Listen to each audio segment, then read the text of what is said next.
Thank you for attending our community development public hearing. It is July 13th, 2023. The time is 6:33 p.m. I'm calling this meeting to order. In attendance are Commissioners Brooks, Matari, and Duncan. And I have a code of conduct to read. And this is something that I've done as chairman for all of our well-attended public hearings. All public comment and testimony will be civil and respectful. Address the Board of County Commissioners, not the audience. Address issues and not persons. Refrain from applause as it interferes with due process. Do raise your hands if you're in agreement with the speaker. When asked by a commissioner to stop, please do so promptly or face being asked to leave the meeting. If repeated requests by a commissioner are disregarded, the meeting will be recessed or adjourned depending on the issue at hand. So I thank you folks, and I know it's not going to be a problem to abide by that. So are there any changes to the agenda? All right. And poll for conflicts of interest? None? None. Okay, so we'll go ahead and get started with our public hearing, and this is ORA 22-0001, Coeur d'Alene Reservation Area-Wide Rezoning. And David, are we starting with you? Yes, Madam Chair, and if you would please, let me just remind everyone on Zoom to please mute yourself until you're asked to speak. I think that's what that background noise was. I have a few brief remarks before turning things over to our consultant to my right, Aaron Qualls. First of all, this case is a bit unusual in its size. 39 acres is, or excuse me, 39 square miles is roughly a little over 6 times the size of what you dealt with on Cougar Gulch. So it's a fairly significant area. To put that in perspective, though, it's roughly 3% of the land area of the county. So large by rezoning purposes, small by county perspective purposes. The process is also different than what you're usually accustomed to. This is a legislative hearing as opposed to a quasi-judicial one. The main difference between legislative and quasi-judicial is that you're not bound by the strict rules of the quasi-judicial process, meaning you can have contact outside of this meeting, and that's perfectly allowed and even encouraged, because you're making a legislative decision. Another significant difference, though, is that unlike a quasi-judicial decision where you're acting like a judge in court, here in this case tonight, you are setting policy. And in a way, it's policy for the entire county, because to some extent, this rezoning affects a very large area beyond just the rezoning area. The third major thing that's different from what we usually do is we have hired consultants in this case. There's 2 reasons for that. First of all, my planning staff is overbooked, if you will. They're roughly running twice the number of plans that I wish they were. Having been a planner in that role myself, I know what it's like to have all the work they have. And so it's been exceedingly helpful to have Aaron Qualls and Rachel Bradley help us with this of SCJ Consulting, but Alliance Consulting, I mean. But the other useful benefit of having an outside consultant is it's a lot like what you experience in the annual budget review when we have an auditor outside of the county look at the county's books. You get that same sort of polished, professional, unbiased look at things that is helpful. So I, for one, am grateful that we've been able to use consulting help. Circling back to the legislative aspect of this, I talked about the known standards that apply in a quasi-judicial decision. What's really kind of peculiar about the case in front of you is that you have known standards too. They're in the staff report that Aaron's worked up for you, and you have to look at those. But because it's because this is legislative, you can take information, and I would encourage you to, beyond just what the code requires. That's the beauty to me, if there is one, of a legislative process, is you get to consider everything you hear tonight and then make your own informed decision. I have a thought about the 4 options before you tonight, and then one suggestion, and then I'm done, and Aaron can take over. So I only need another couple of minutes. I think you have 4 choices when you finally deliberate on this, whenever that is. You can choose to follow the Plan Commission's recommendation, which is approve this rezoning for everything within the reservation that's 20 acres or more and currently zoned rural. That's one option. Or you could approve it, but do what you did similarly to Cougar Gulch, which is just take out or extract out the property owners that have told you that they're in opposition. And we have a map we'll show you in a moment that shows what we understand is, as of yesterday, the tabulation of those people wanting out. It only has their properties. I don't have it listed by name. But we can research these things and pull out AINs and that sort of thing if we need to. You could deny the request altogether. That's an option. And then a 4th option, in accordance with the Land Use and Development Code, you could remand it back to the Planning Commission if you think that an amendment to the comprehensive plan might be useful or warranted in this case. And then the rezoning could come back around all over again. I'm not suggesting that. I'm just sharing with you that is an option before you.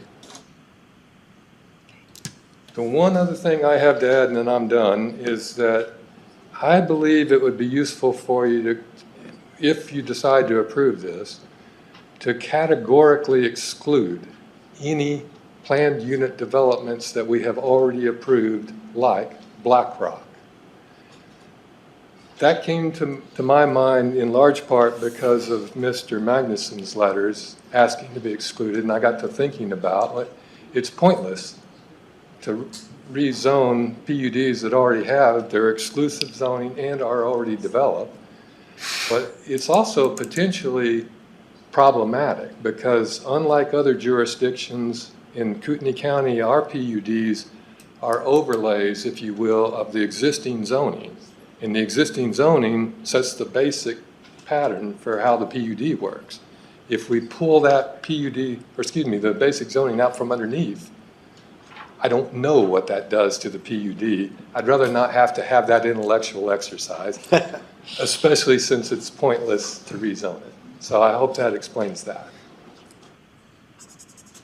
I'm here for any questions, but if you have them, if not, I'll just ask Aaron to go into what he had planned to do tonight. All right. Madam Chair, Yes. Pat Braden, Civil Deputy Prosecutor. Can I just add one or two things to David's comments? Sure. First of all, options 2 or 3, if the board is inclined to consider a material change, which I would consider to be more than just a few changes to more than just a few parcels. That would require a second hearing in either option 2 or option 3. Option 3, which David described as denial. Either of those would require a second hearing before the board. I don't think the one change that Mr. Callahan's recommended about the excluding property that's within an existing PUD, I don't think that would constitute a material change for purposes of this proceeding. Thank you, Pat. Madam Chair, I forgot to mention one thing that came up just before the hearing. May I? Mm-hmm. There's been, apparently, I haven't seen it myself, I try to avoid social media, but I hear there's been information on social media to the effect of this rezoning would prohibit people from taking timber exemptions. So far as I know, Pat's the expert on this, we should let him opine, but these two things are completely unrelated in my mind. Pat, what do you think? Yeah, that statement is absolutely not true. That is based on our tax statutes and has nothing to do with land use regulation. Okay. So in the biological extension, that would be true for any other sort of tax exemption. Correct. So thank you. All right. Aaron? Any questions for staff before we get on with the No. presentation? No. Any questions for David? No, none. Okay. All right. Thank you, Madam Chair, County Commissioners. Is your computer driving it? Oh, Well, oh, use the buttons here. here.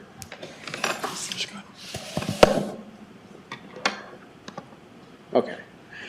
So real quick, I just kind of want to go over the overall process and how we got here. It initiated almost 2 years to the day when this body authorized the pursuit of this action or this proposal as a legislative action.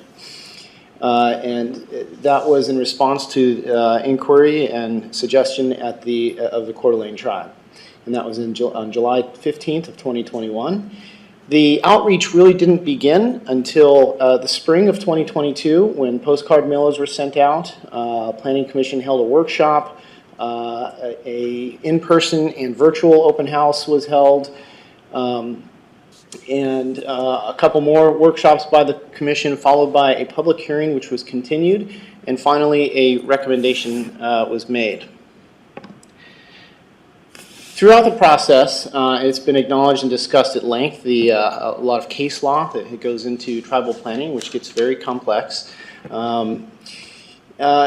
First of all, approximately, and we don't know exact numbers, but roughly half of the area in question is under some form of tribal ownership. That could be trust or just outright owned. We don't have accurate numbers as to exactly how many parcels that is. And it's acknowledged through case law that on reservation land in this area, and I'll bring up a series of maps here in a second, but on reservation land and pursuant to case law, as a sovereign nation, the tribe does have authority to challenge uses that threaten tribal political integrity, economic security, or health and welfare on reservation land. So just kind of setting the stage how this is somewhat unique compared to many other zone changes that have come before you in the past. This is the area in question, the reservation land, which is zoned predominantly rural currently, and the proposal is to change it from rural to agricultural. There's not a whole lot of differences except for one really significant one, and that is the restriction of subdivisions, which are not allowed with the exception of the subdivision exemption that applies regardless of zoning, where 20-acre lot splits from 40 acres or larger are allowed and just exempted outright. Beyond that, although the minimum parcel size is the same, 5 acres, the restriction would apply even though the minimum lot size is 5 acres. You could not subdivide into 5 acres despite the minimum lot size of 5 acres. Here we see the future land use map, and you can see, as you may have noticed in the previous map, a lot of the area to the west is currently zoned agricultural, which has the same land use designation of much of the area being proposed to change to agricultural. And that is the resource recreation future land use designation in the comprehensive plan, which is a key finding for considering zone changes.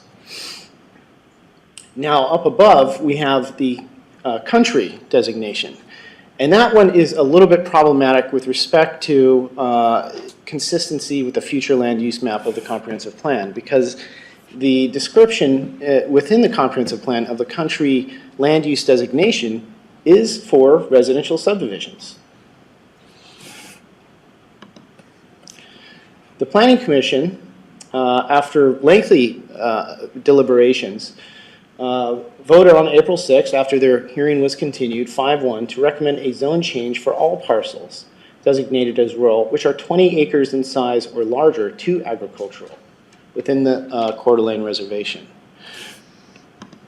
Even if, and I want to emphasize this, even if they were in the country designation, which specifically calls for the subdivision of residential subdivisions.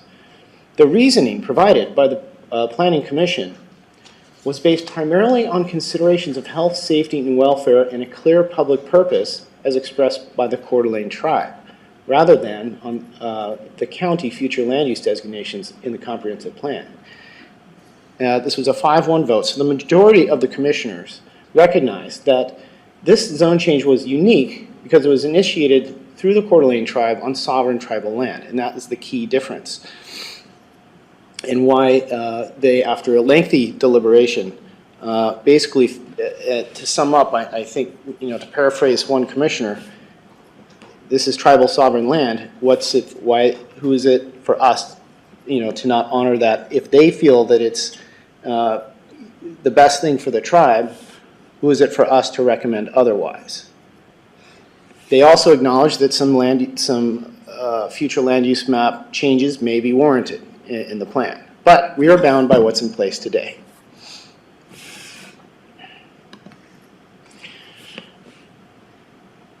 This would be the area if you approve as recommended. This shows all parcels, 20 acres or larger, within the subject area. In the blue crosshatch. In the crosshatch areas, yes. Thank you. This is a map we just recently revised to the best we could. Our GIS tech really scrutinized every single parcel that we got since it provided in letters and parcel numbers who wanted to express opposition. And we wanted to provide this as accurately as we could because one of your key policies in your comprehensive plan is to avoid downzonings. And although this isn't technically a downzone, it is a reduction in intensity with the restriction on subdivisions. So in effect, it kind of is. And with that respect, the specific language is involuntary downzones, unless a clear public purpose or health, safety, and welfare is demonstrated, and that's the rub. We also overlaid it on the future land use map. You can see a lot of these opposed parcels, or some of them are in the country designation. Many of them are in the resource recreation area.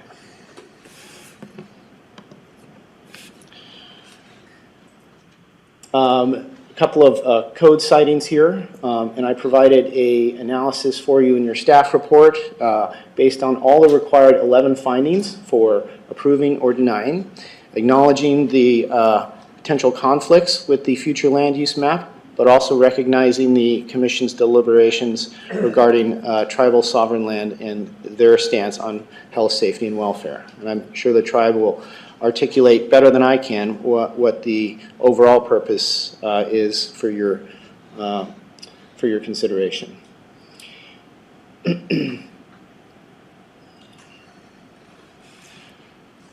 with that, I can bring up any other bits of the Planning Commission record. I know a lot of people want to speak today, so I'm happy to answer any questions. We did a detailed consistency analysis. There's a lot of additional background information I'm happy to provide. Okay, questions? I'm just curious, when a private party purchases the land, obviously it's still within the reservation, is that correct? Correct. Okay. So how does that work? Does it fall out from underneath some sort of jurisdiction? I'll take a stab at that. Okay. If I understand your question, is what happens if the tribe or tribal member sells to a non-tribal member, is that right? Yes, that is correct. Okay. That's the main reason we do zoning for the entire county, including federal lands, because sometimes that happens on federal lands. And the worst possible thing that any municipality can confront is unzoned land, because anything can go anywhere on unzoned land. So that's why we do zoning even on the tribal area. Once it comes out from ownership by the tribe or a tribal member, then our zoning kicks in and applies in the same way that it does everywhere else in the county. Thank you.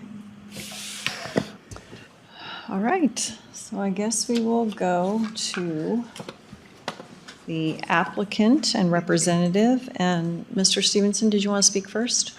That'd be great. Okay. Thank you. Madam Chair and Commissioners. There we go. Madam Chair and Commissioners, thanks for taking the time on a Thursday evening. I'd like to introduce some of the representatives we have tonight. Vice Chair Gene James, our Secretary Treasurer of the Tribal Council, Don Szynski, Ernie Stensgar, and Kaj Matheson. And I have to apologize, Chairman Allen would be here tonight, but he a week ago had an unfortunate accident, and I'm pleased to report that he's recovering well, but unfortunately he's not able to make it here tonight. Sure, and we wish him the best in his recovery. Thank you. You know, over the last couple, 2.5 years, I've had the chance to, as Aaron mentioned, we've gone through a lengthy process procedurally, and we've had a lot of hearings. We've had a lot of conversations. 2 years ago, the tribe hosted an open house at the golf course, and it was very well attended. I think we had about 100 people there, and we heard a lot of different perspectives. And one of the things that really was made clear from all of those perspectives, whether they agreed with what the tribe is trying to do or not, is that this place in that area matters a lot. And there's a reason that people want to be there. It's because of the character of the area, the beauty of the area. Predominantly right now, it's in large ag and timber use. And that's something the tribe holds very dear. That's something that's precious to the tribe, the character, the nature of the area, and the way it's being used, and would like to preserve that. The other thing that the tribe is concerned about, which goes back to what you may hear tonight referred to as the Montana test, is water. And this is an issue that's come up in previous zoning hearings that you've had recently, but this time of year, it becomes really, really apparent. I just came from a Worley City Council meeting. Their main well ran dry. There is not sufficient water in this area. This Palouse formation with clay and basalt is unpredictable, and water supplies in short supply. That's something that concerns the tribe a great deal. And for that reason, is reaching out to the county in cooperation to preserve those resources, particularly water. One of the questions I've gotten a lot is, well, if the tribe can just stop development, then why are we doing this? And I've had a number of conversations with people and explained that that is not the way the Coeur d'Alene tribe likes to approach issues. The tribe would much rather work with the community, and particularly work with the county, to resolve issues that affect everyone. The tribe is part of a community, views itself as part of a community, a very important part of a larger community.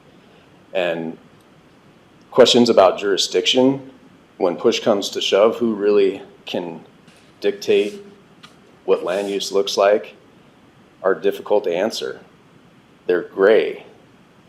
Sometimes it takes decades of legal battles that may rage on when people need to have some certainty on what they can do with their land.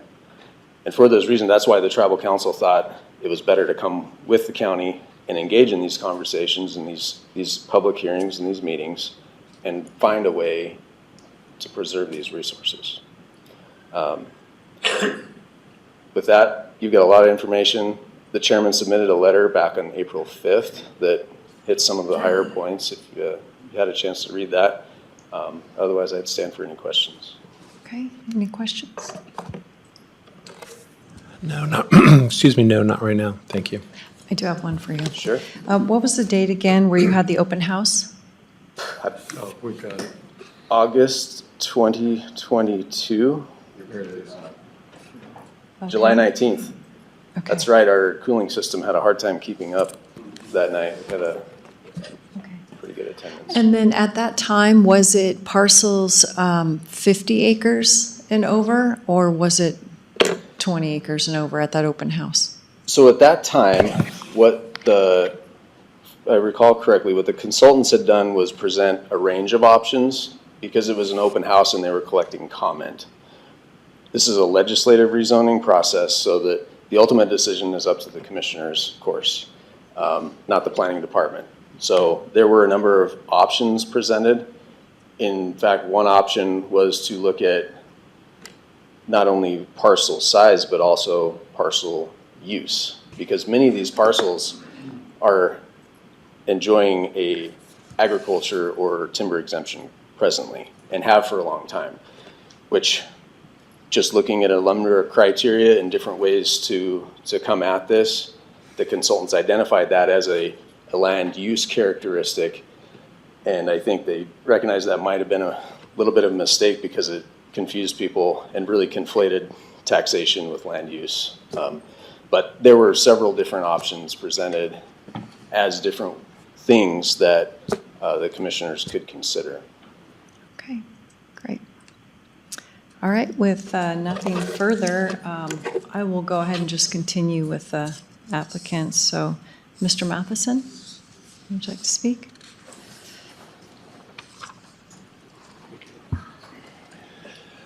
Thank you, Madam Chair. I appreciate the time, Commissioners. I appreciate the opportunity to be here to speak for you. It's just an honor to be here representing my people and my tribe, just as the same way my ancestors did. I know we all come from a great line of leaders that has spanned this territory and this region for untold generations. And so it's an honor to be here to speak in front of you guys. And I just want to really underscore from my perspective a key point that Tyrell had spoken about, which is really this idea and this concept about being able to get along. As I grew up as a child, hearing from my leaders, some of the leaders that are sitting in this room still today, how important and critical it was as a value for the tribe to be able to be good neighbors and to work with people and get along and find ways to do that. And I think that over time, as we've developed and grown over the recent years, we're beginning to see that being challenged in a lot of different ways. We're seeing it challenged in terms of water rights. We're seeing it challenged in terms of hunting and fishing rights.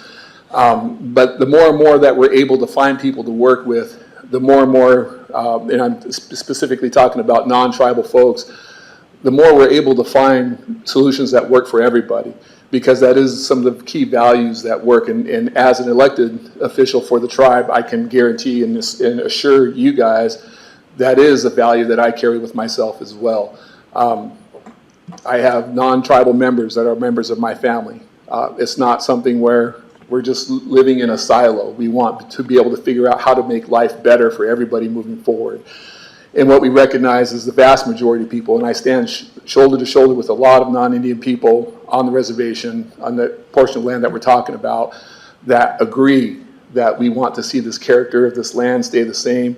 How do we make that happen? How do we figure out how to make that happen? And I think that if we are able to find a solution that says, yeah, we can make this change, it sets the stage for that collaborative work to happen, and as opposed to just, again, litigation and fighting. And that's not what we want. We have a history of fighting through tough times. And I think back to, for example, when we were adjudicated the lake through the Supreme Court decision on the southern portion of the lake, there was so much distrust from outsiders that didn't trust the tribe and didn't understand, that we did have that mindset of working in collaboration.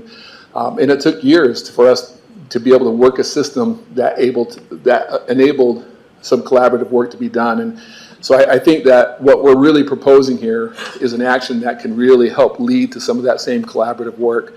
I know there's a level of distrust, but in the end, I think the Coeur d'Alene tribe, our history speaks for itself. We've always worked with people. We've always found collaborative solutions that work for everybody. And so I just want to underscore that point. Obviously, when we start talking about specific issues like lack of water supply, those are the things that drive us. We see those dangers. They're right in our face every day. And we recognize those are the things that are going to create those battles moving forward unless we find a solution like this to help us out. So thank you. I'm open for questions too. I don't know if there's much. Questions? No questions, thank you. Thank you. Thank you. Yes.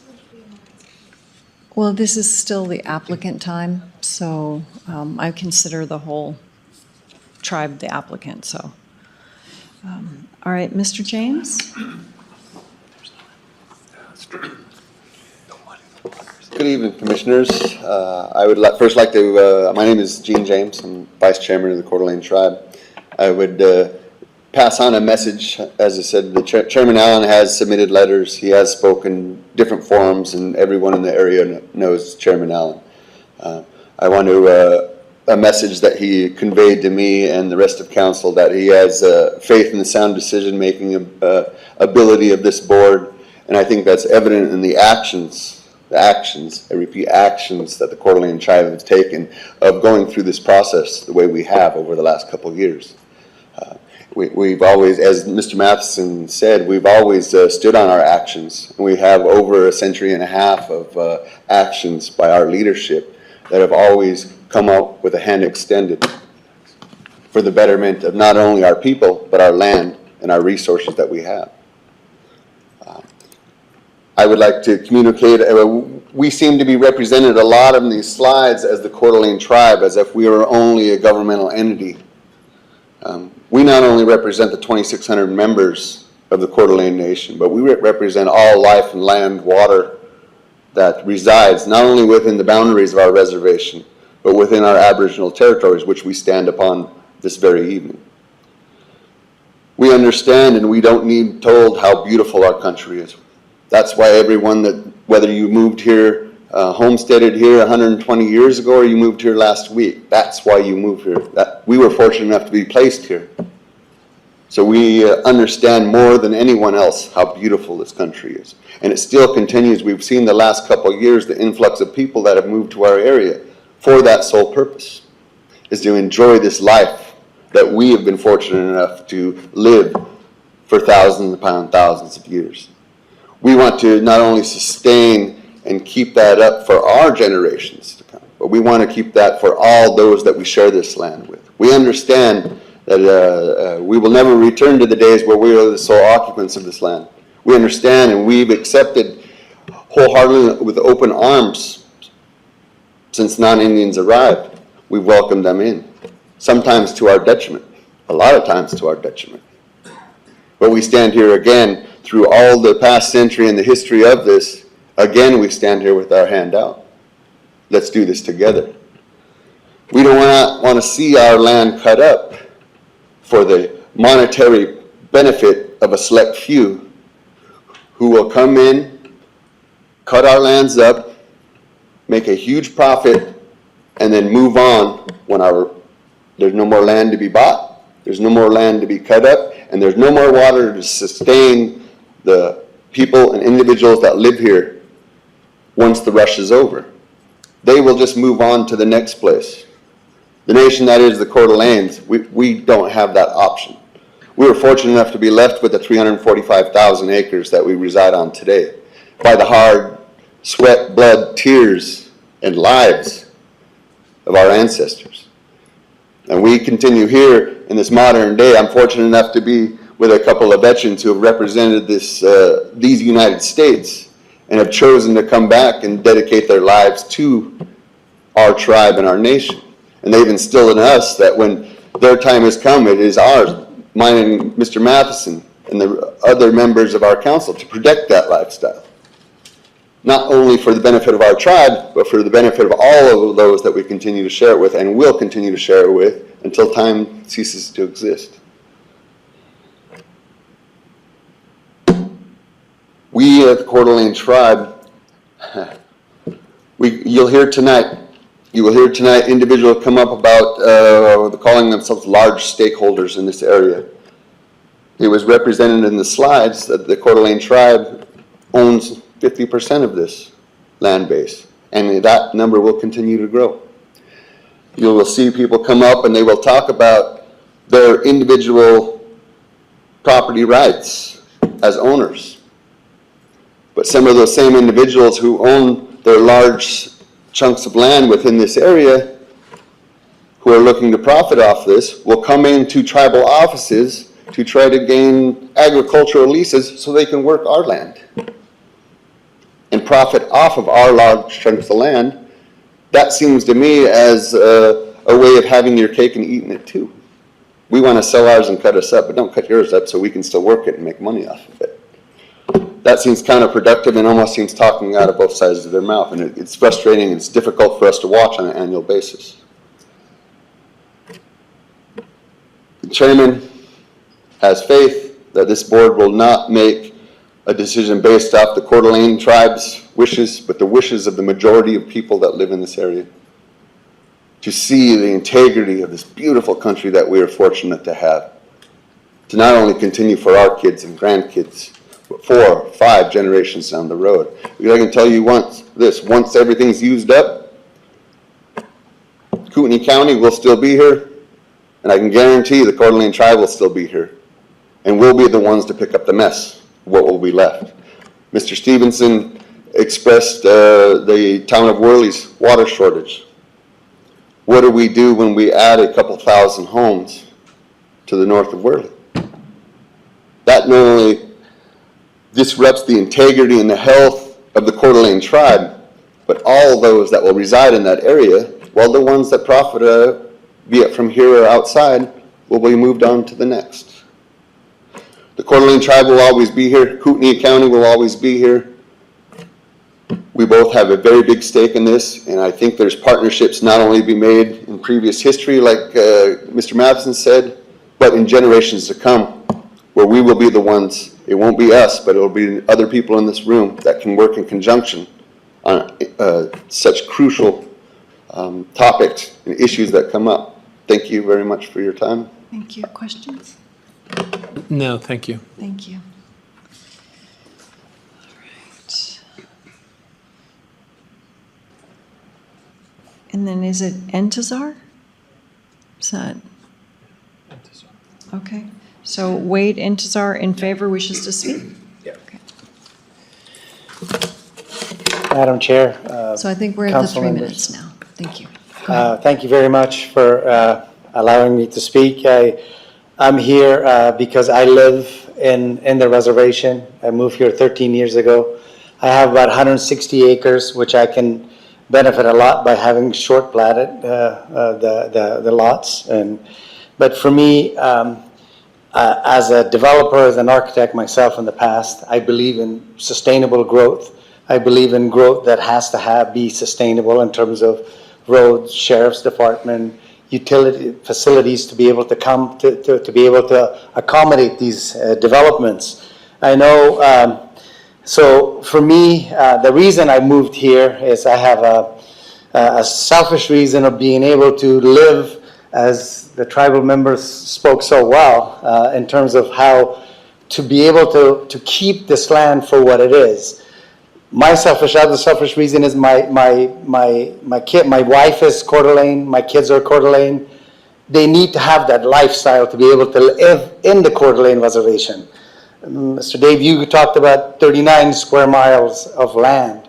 This is nothing compared to what it was before. I hear the stories of my father-in-law, how much bigger this area used to be, and it gets smaller and smaller and smaller. So for me, this small area, I like to respect the wishes of the tribe to be able to live as a sovereign nation here. So I appreciate you guys' time, and I hope you guys make the right decision for a sustainable growth and to approve what they're asking for. Thank you. Thank you. All right, Tim Weston in favor wishes to speak?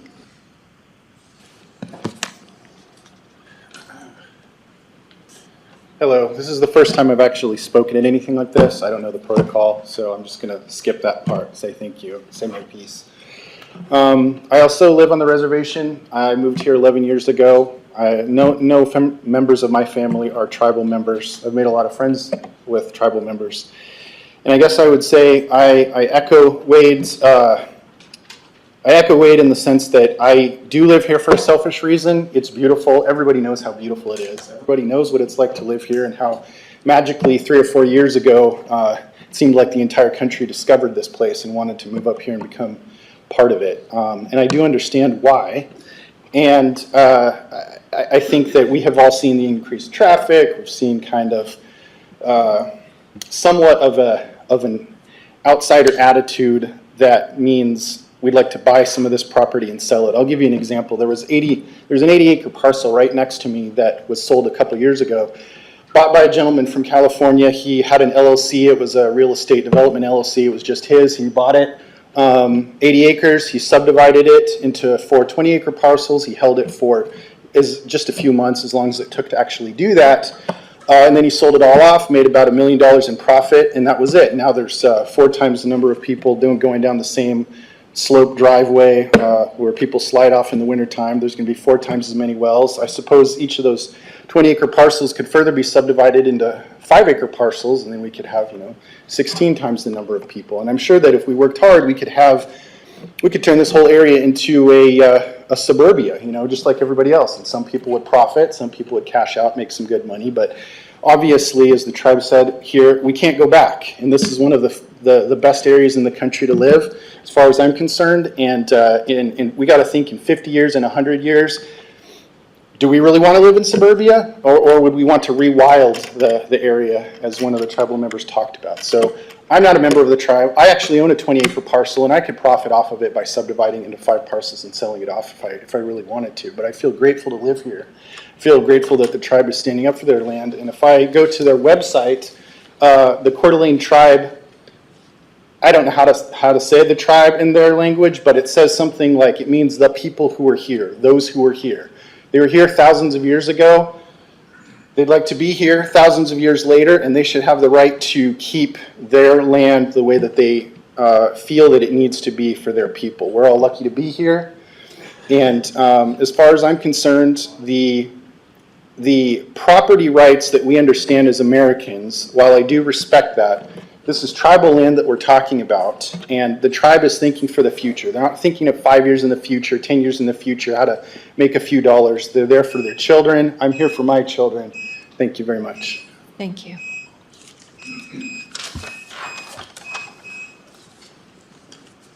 All right, we'll move on to neutral and wishes to speak. Mr. Scarsello.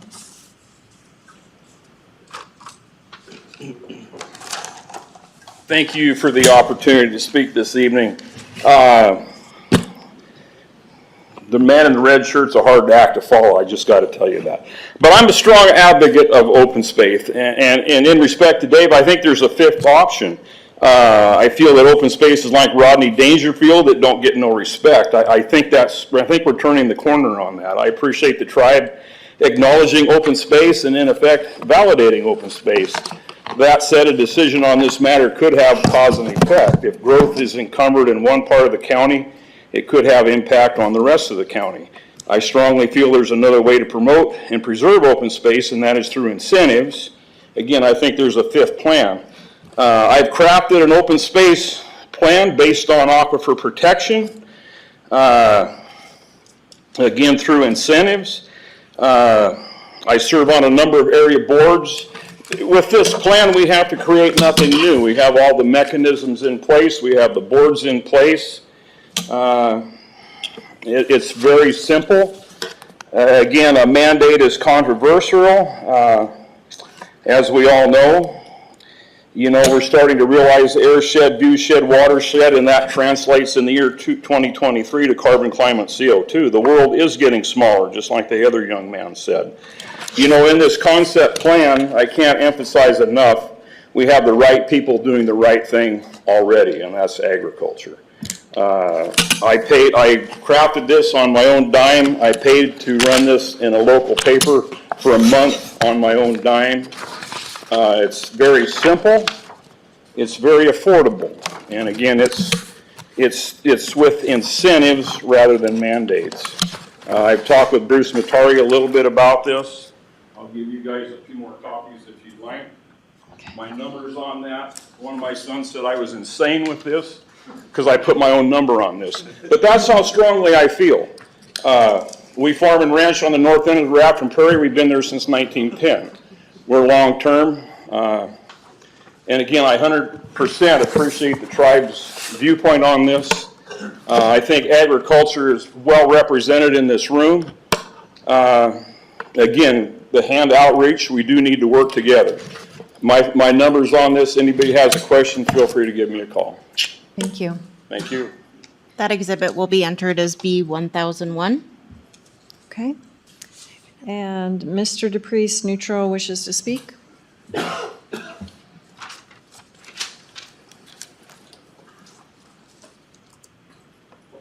evening. Thank you for the opportunity. I'm not really here, like I said, I am neutral because I believe that this issue should be really hashed out between the parties who are directly involved. The fors, against, the reasons. They know best the situation and the reasons why or what. Not really sure. Boy, that was quick. Go ahead. I don't know, my pacemaker or something like that. The reason I'm here, and Mr. Callahan briefly addressed it, and I've spoken to a couple people about it, and it's concerning, regarding the question of timber exemption. And I didn't quite understand the response, and if maybe a clarification would clear it up for me, related to the tax aspect of it as compared to this issue itself, which I was told is really not part of it. But as is so common these days, certain groups and social media and things like that put out information which people who do not have the time, the energy, the ability to verify as valid or not, and they pretty much kind of just believe it because, well, yeah, I feel like these people, so this must be true. So I was hoping to get an answer for the public, for the community, as to what is the truth about the timber exemption. If this is approved, will the property owners actually lose their timber exemption? No, but No, absolutely not. Okay, thank you. no, they will not lose their exemption. I think part of the issue became is they were looking at the properties that already had exemptions and approaching them to join in the rezoning. And that's how the exemptions were even brought up in the first place. Okay, so I appreciate that because that's what we really need to be clear on. And with so many other aspects of what's happening in this community and nationwide and everything, clear, concise, factual truth needs to be put out there instead of innuendo, misleading misinformation, because too many people are just jumping on the ship and following things that they actually don't know the facts. So I appreciate that clarification. Thank you. Thank you. All right, and then Danielle Elizondo, and Neutral wishes to speak. Good evening. First time talking to anybody like this, so bear with me. I bought land in the Worley area, loved it. You know, I'm one of those people that fell in love with the area over the years and came and decided to homestead with my family. Wanted to get back to nature, get back to, you know, sustainability for myself and for my family and for my kids and their kids. I'm running into a hard rock, and I'm in a hard rock in a hard place because I understand what the tribe's doing. I understand what the county's doing. Somebody like me is trying to generationally have one parcel, parents, grandparents, grandchildren. County rules don't let me have homesteads because I have to subdivide. I don't want to do that, but I have to because county rules tell me that. Whereas the tribe, when I tried talking to the tribe, when I bought the land, I got stonewalled. I did not know this was going in already, and I have a feeling that's why nobody would talk to me at the tribe. I was trying to understand what my options were, what could I do, because I don't want to subdivide the land, but I have to because county rules are making me. So what happens to somebody like me who wants to maintain the sovereignty of the land, the nation, what they're trying to do, because I want to do that too, but I can't because of the county rules, and nobody's talking to me. And I've reached out, and I keep getting told, we can't help you. And I'm trying to build a future, and I can't, and I'm losing faith that I'm going to be able to. And I'm sitting on land that's gorgeous, and I go and I camp out there, but I can't do anything until I know what my options are, and no one will talk to me. So I'm neutral right now because I don't know what I can do. And I really, really want to be part of the community, but nobody's letting me. So I don't know what to do. So I'm a little guy. I don't own more than 33 acres. So I understand the water rights. I'm a concern too. I understand the big parcels and the idea of subdividing. I want to be able to have that conversation like in old times, handshake, contract. I will subdivide, but it's staying in the family, 100 years, whatever. That kind of conversation I would love to have, but I'm not being told if it's an option or not. And I don't know how I'm going to, if I'm going to fit in this decision, and if I'm going to have to give up on my dream of homesteading and walk away and just sit on a piece of land and not do anything. So, thank you. David, if we get her number, can she be contacted? Of course. Okay. So Danielle, if you would write your number on here, or actually just, he'll give you your card. Just call me. Yeah. Thank you. All right. We're going to move on to opposed wishes to speak, and I already apologize, everybody, for mispronouncing your names. Robert Bonicelli.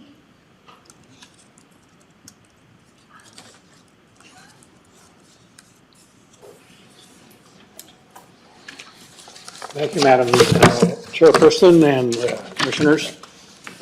My name is Robert Bonicelli. I own 154 acres, about a half a mile north of Worley on Rolling Hills Road. I purchased it about 3 years ago for several $100,000. I believe this downzoning is going to have a very detrimental effect on the value of not only my property, but every piece of property that is privately owned, other than that of the tribe, who they don't really care because they're not going to sell and they don't pay taxes. I believe this sends the wrong signal to people who are looking to relocate into Kootenai County, where you're taking away our individual property rights and downzoning our property without our approval, and I never even asked to have this done. Finally, I would like to say that I do farm the land. I've hired a farmer who farms the land. I do have an agricultural exemption on the property, which lowers the property taxes. I would give all that up for the property to stay zoned rural. If you understand what I'm telling you. Yes, sir. So the rural zoning is, for me, the most important portion of the property, and I have not split the property up and do not intend to, but, you know, I want the zoning to stay rural. Thank you. Thank you. If at any time a commissioner has questions, please just jump in there. Okay. What? If you've got questions, just make sure you jump in there. I like it when people look at the commissioners and speak up. Sure, your microphone. I'm hard of hearing, I've got my hearing aid in. Yep. But it helps if you keep turning around and talking to people in the audience. I miss it. All right, so folks, when you're at the podium, just speak directly to us, please. It'll be helpful. Opposed wishes to speak, Dave Lampert. Could I pass, please? When I get to your name, just say pass. Are you Dave? Yes. I'd Okay, like to speak yep, that later. is not a problem. I can speak later. Okay, I'll ask one again at the very end. All right, Steve Circle, and opposed wishes to speak.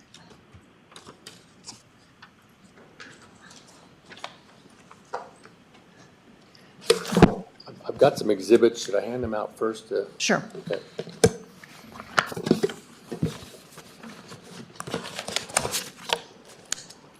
And I'll enter them as B1002. Okay, I'll keep this packet first. But... There, she gets one. Oh, I got one for her. Yeah. Okay. Right. Thank you.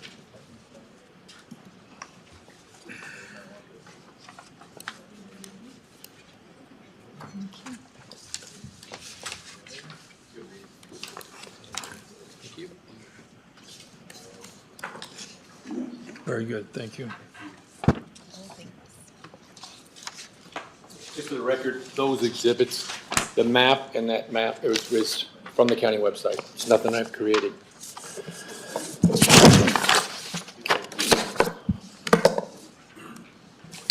Well, good evening, Madam Chairman and my fellow commissioners. My name is Steve Circle. I'm the principal engineer for Tri-State Consulting Engineers. My address for the record, which I haven't seen that being stated yet, is 11358 North Hayden Avenue, guess that's out of habit. Or, I'm sorry, North Government Way, Hayden Avenue. So I've been a practicing engineer for nearly 30 years, and I've been providing primarily private sector, my services for private sector and private property owners in this community for over 21 years. Miss Susan Weeks with James Vernon and Weeks and myself represent the property holdings of the Buell family. We represent the family in Kootenai as well as Banawa and Shoshone counties. My partner in crime, so to speak, is currently in a federal court in a court trial in Texas, so she regrettably can't be here, but she may be on Zoom. The Buell family owns several parcels of land in the lower areas of the county. The proposed zone acreage by the ownership map presented in front of you reveals 46% or 11,555 acres which are owned by the Coeur d'Alene tribe, and 54% or 13,671 acres are privately owned within the tribal boundaries. So Ms. Susan and I were tasked by our clients with reaching out to the 54% of the private property owners to determine their position on this proposal. We prepared a one-page letter to each private property owner within the 54% containing the details of this proposal along with an invitation to present at this hearing and provide their comment in opposition. Some of them probably are here tonight. I hold here in my hand 61 individually signed opposition letters, which I will submit into the record. Several of these private property owners have multiple parcels within the proposed zone change. The opposed private property owners makes up just shy of 10,000 acres of the proposed 13,670 acres of land within the proposal. This translates to nearly 73% that are opposed to this zone change, which nearly equals the acreage of the proposed tribal land for consideration tonight. These summaries of the private property owners with their AIN numbers and acreages are provided, which is what I gave you there today, along with the color map of your proposed zone map that I've submitted to the record. And as you will see on that map, we've taken the liberty of providing a red check mark for each parcel in opposition. A rezone of this magnitude of private property will have significant decrease in private property values and tax assessments. This will generate, in my opinion, a decrease in tax revenue, which several supporting agencies such as Kootenai County Fire and Rescue and highway districts depend on to provide services in this area. I'm running out of time, so if I could just, in closing, on behalf of our client, Buell family, along with nearly 10,000 acres of opposed private property owners, we strongly recommend for the denial of this proposal in its entirety. Thank you. That'll be B1003. All right. Opposed wishes to speak. Herb Milhorn.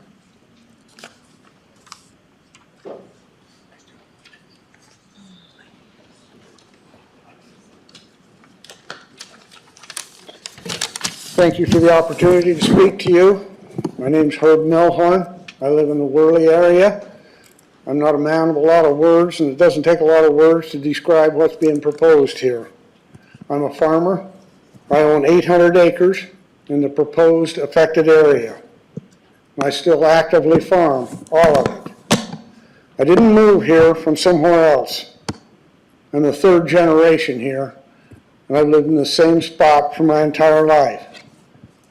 And in that entire lifetime, I have never seen any governmental agency in Kootenai County ever even consider taking away private landowners' property rights. I didn't inherit that 800 acres.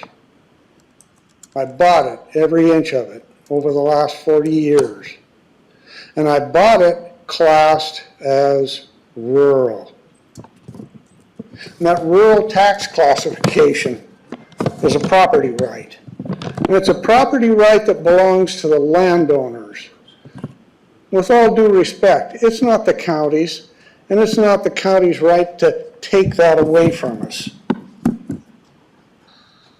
I don't want my property downzoned and devalued So please, don't let this continue.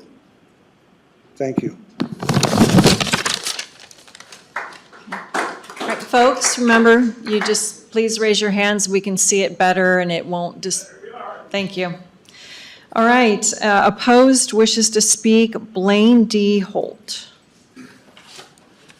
Madam Chairman, Commissioners, thank you for your time tonight. My name is Blaine Holt, and I can tell you that if I did not own 37.5 acres in the region that we're talking about, I'd still be here. Why? Because I have sworn an oath to the Constitution of the United States, served for 27 years, retired as a Brigadier General. I've had an association with this area since 2007 as the Vice Wing Commander over Fairchild. I would still be here because it's against the Fifth Amendment and the Constitution of Idaho, Article 1, Article 14 on property rights, which is extremely specific about a taking, which is what this is. Now, the tribe would love to have me as a neighbor, and they're going to get to love to have me as a neighbor, and here's why. I have no intention of subdividing a teaspoon of that dirt. None. But to the previous speaker's point, this does diminish the value of my land at a very vulnerable time for my family, by the way, because we are actually building our home. We're building our house. And pretty soon I'm going to be applying for a loan.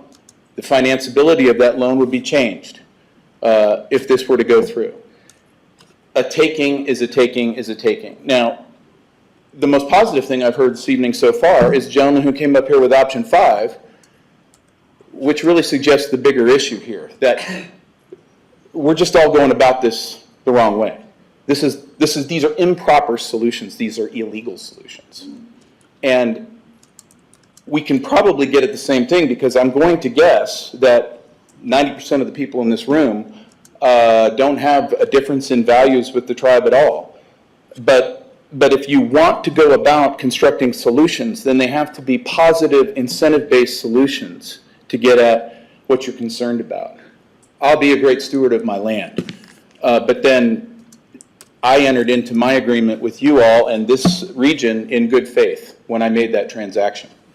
And I plan for my great-great-great-granddaughter to enjoy that land one day because it's not going anywhere. And I plan to be there regardless of what you do. I'm just telling you that as a military officer and someone who has defended this Constitution in foreign wars for 27 years, this is wrong.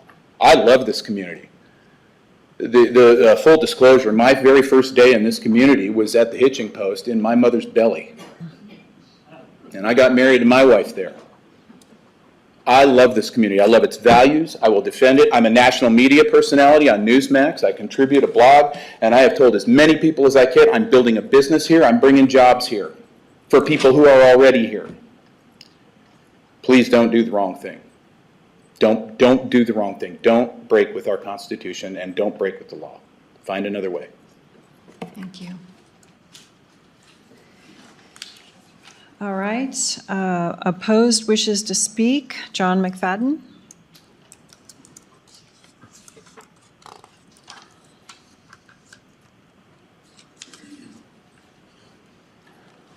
I'm not sure I'm opposed, not pro or con. I'm an advocate of clarity, and I think a decision needs to be made on good, solid facts, and I think some are missing, and I'd like to ask for some clarity. I have a few comments on one subject, and I have a couple questions on the other, and I don't know which way to start. I don't want the question answers to come off my time, so should I wait for them or start with them? Start with the comments, and then we'll get to the questions. Okay, thank you. And I'll cut it short. First, in the agricultural zone, subdivisions are prohibited. That's been made clear, and it's been clear in the material that's been provided. Secondly, and this is not so clear, the definition for a subdivision is way back 320 pages from the description of the ag zone classification. And the definition that Kootenai County zoning uses for a subdivision is the division of land into 2 or more parcels. 2 parcels, 1 split. You can't get any smaller than that, and that's a definition of a subdivision. But yet subdivisions are prohibited in the zone. So those 2 things would say you can't split it at all. Thankfully, there is an exception, and it's in between these two on page 158, that there's a place where you may, it's an exception to the prohibition, so it's something you can do, and you can make a split of 20 or more acres from a parent property of 40 or more acres. And that's it. Other than that, splits are prohibited in that zone classification. The definition of division of land into two or more parcels is strange. It is actually a regulation disguised as a definition because it's got a number in it. It's telling you what you can do, but yet that's back there in the definitions where you're not even going to look for it, that's not right. But besides that, it's a departure from the definition of a subdivision in the state law, which says 5 parcels. It's a departure from the things that people think of as a subdivision. Who thinks of a one split as being a subdivision, for crying out loud? It's a departure from the long-standing professional definition in the real estate industry, which does not give any counts, it gives a description. And I don't know, I was watching news the other night, national news came on and mentioned the word subdivision. And then a picture flashed up on the screen behind him. It was a bunch of houses, dozens and dozens of houses on streets. So your time is up, but I don't know if we'll be able to answer your questions, but why don't you just go ahead and ask your questions? May I? Yes. Okay. I didn't know I was against that time because I'd like to say that, I got to say one more thing. Well, unfortunately, I have to keep everybody to 3 minutes. Ask your questions, and then if you are sitting by somebody, they might be able to. No, I'm talking to staff is not going to work, I guarantee it. The 5-acre minimum lot size is a lie because it's 20. And the 5-acre minimum lot size is presented in the material that people are getting for this hearing. And it is wrong because you cannot get a 5-acre parcel in an ag zone in Kootenai County. Okay. Sorry. Question. There's 3 criteria. Okay, so you're not starting off with a question. Do me a favor, write your questions down for us, and then I can address them later. I have to keep going, John, because we've got a lot of people here, so I'm sorry. All right, opposed wishes to speak, Jeff Tyler. Good evening, Commissioners and Madam Chair. You guys up here, I know you pretty well, and you know me. It goes back, I was president of NWPOA for quite some time, and it started off 10 years ago with the ULUC comprehensive plan, and tonight that's what we're seeing again, in my opinion. At that time, the county was trying to move from 5-acre minimums to 10-acre minimums. So people with a 20-acre parcel would only be able to split it into 2 instead of 4. And some of those people, you know, they have children that want to have a 5-acre parcel and things like that. And it's a right as property owners to have that. It's a property rights issue. And then about 9 years ago, with NWPOA, you know, we're kind of tiptoeing around the elephant in the room, so to speak, of the tribe. So 9 years ago, we went into water adjudication, and NWPOA has been fighting for our water rights for 9 years now against some small organizations like ours, and the state have been fighting against the federal government, who is siding with the tribe. And it's been quiet because it's been in a long judicial process.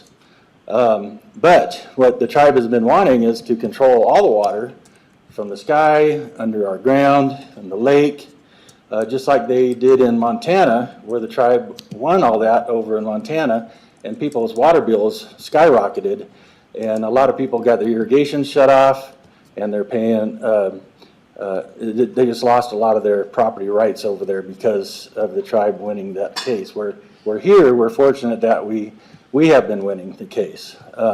So our water is safely in our hands here in the state of Idaho, fortunately, but it's still a fight. And I bring that up because, the tribe is looking out for themselves, which I guess I can admire. But we got to remember, it was mentioned 2,600 members of the tribe, and they have 375,000 acres. I believe that's what it was. That works out to about 157 acres per member. How many of us in this room have 157 acres? When they cry about losing land, they are doing pretty well. And we've got other peoples in this nation of ours, particularly Mexicans, for example. They don't have millions of acres because they were here first. It's a property rights issue. It's going to affect taxes, and we need to the taxes that the county can get, and so we need to appreciate that. Thank you. Thank you. Okay. So I have a message from Barry Ballew. I don't know if I said that right. And he is opposed, and he says, "Good afternoon. I've been following your efforts and arguments against this outrageous bait and switch rezoning plan. I was contacted by an attorney and returned a document to put me on record as opposed to this plan. I am currently working out of town near Sun Valley and will not be able to attend in person nor remotely to comment. I am not sure I would be able to articulate anything more about my opposition to this without peppering the airwaves with some explicatives. I appreciate your work and agree with all of your points." And I'm assuming that we're going to hear from the person next who he agrees with. And opposed wishes to speak Sandy Young.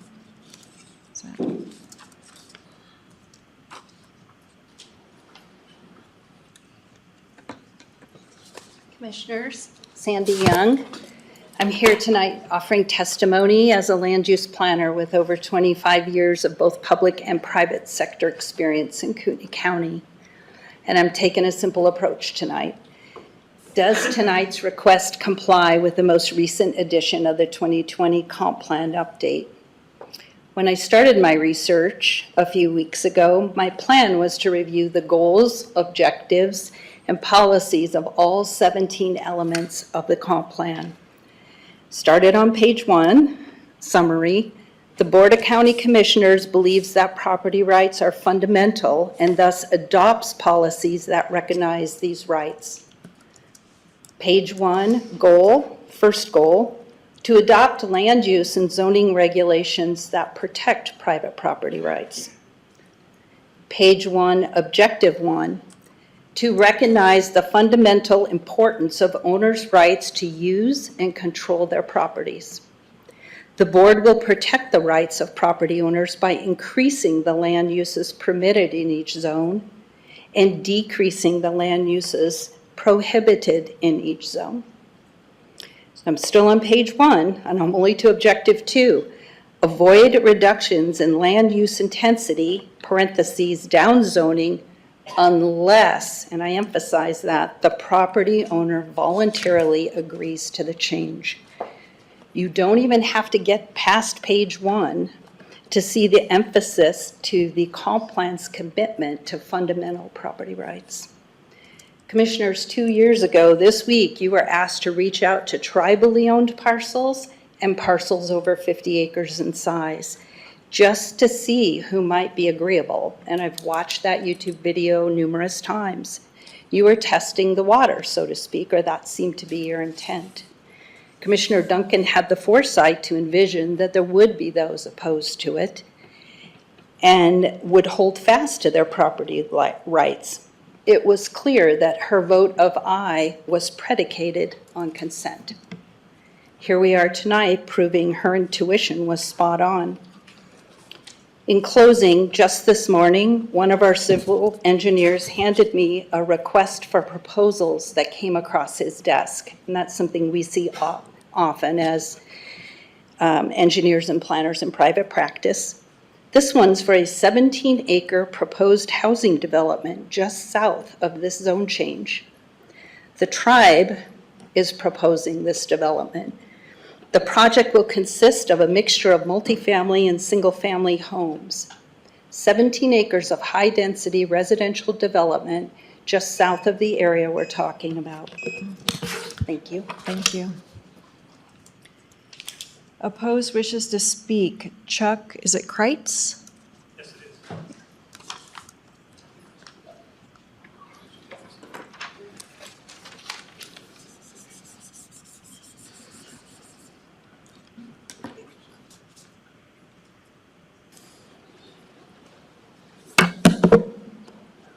Commissioners, thank you for allowing me to speak at the hearing. I am Chuck Kreitz.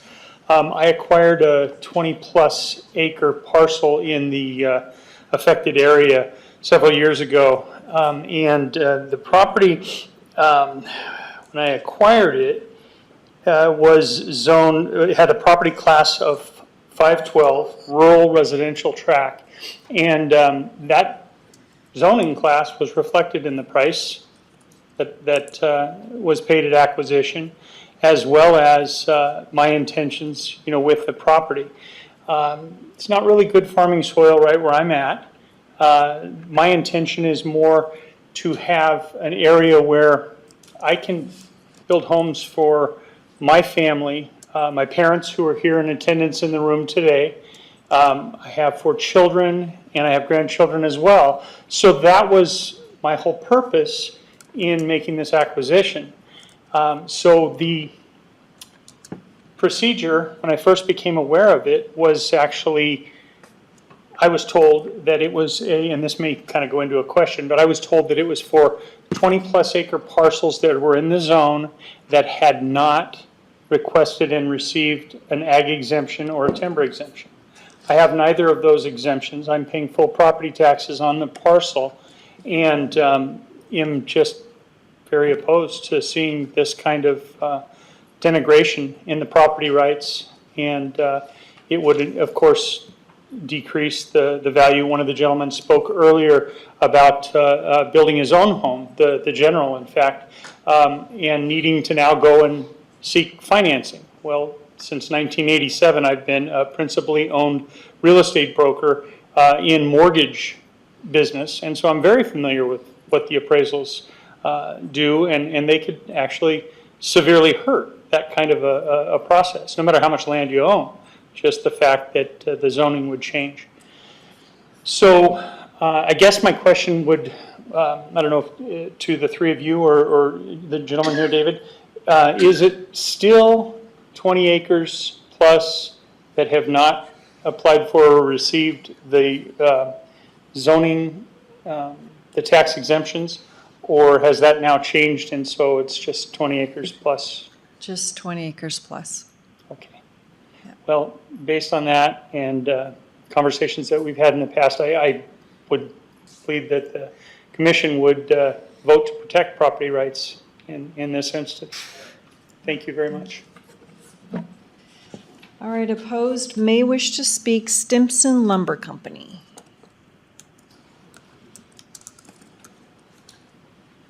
Good evening, Commissioners. My name is Theron DeSmet. I'm an attorney with the law firm of Ramsden, Marcus, Ely, and DeSmet here in Coeur d'Alene. Our firm, and if you don't mind, Commissioners, our firm represents Crutchland and Timber as well as Stimson Lumber Company, and I'm just going to speak on behalf of both here today. And I'm not going to belabor many of the points that have already been made, whether it be in writing or orally here tonight. So to just be brief here, Crutchland and Timber has 5 parcels here comprised of 719 acres that are affected. Stimson has approximately 5,589 acres within the reservation in Kootenai County. Of those, there are 4 parcels and approximately 400 acres that are affected. Crutchland and Timber Company and Stimson Lumber Company are adamantly opposed to this proposal. And again, I'm not going to belabor this, but For the sake of brevity, the proposal is not consistent with just the fundamental principles of the comprehensive plan and its requirements. This is a fundamental downzoning.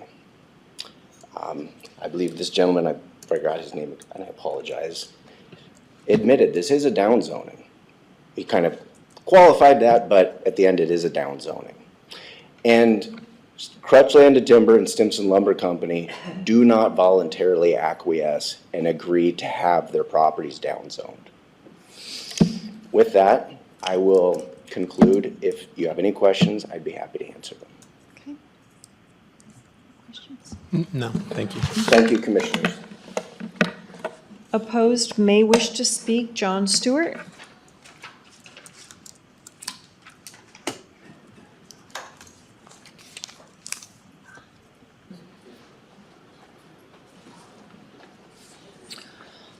Hi, I'm John Stewart, and I'm speaking on behalf of Sharon Stewart and her sister.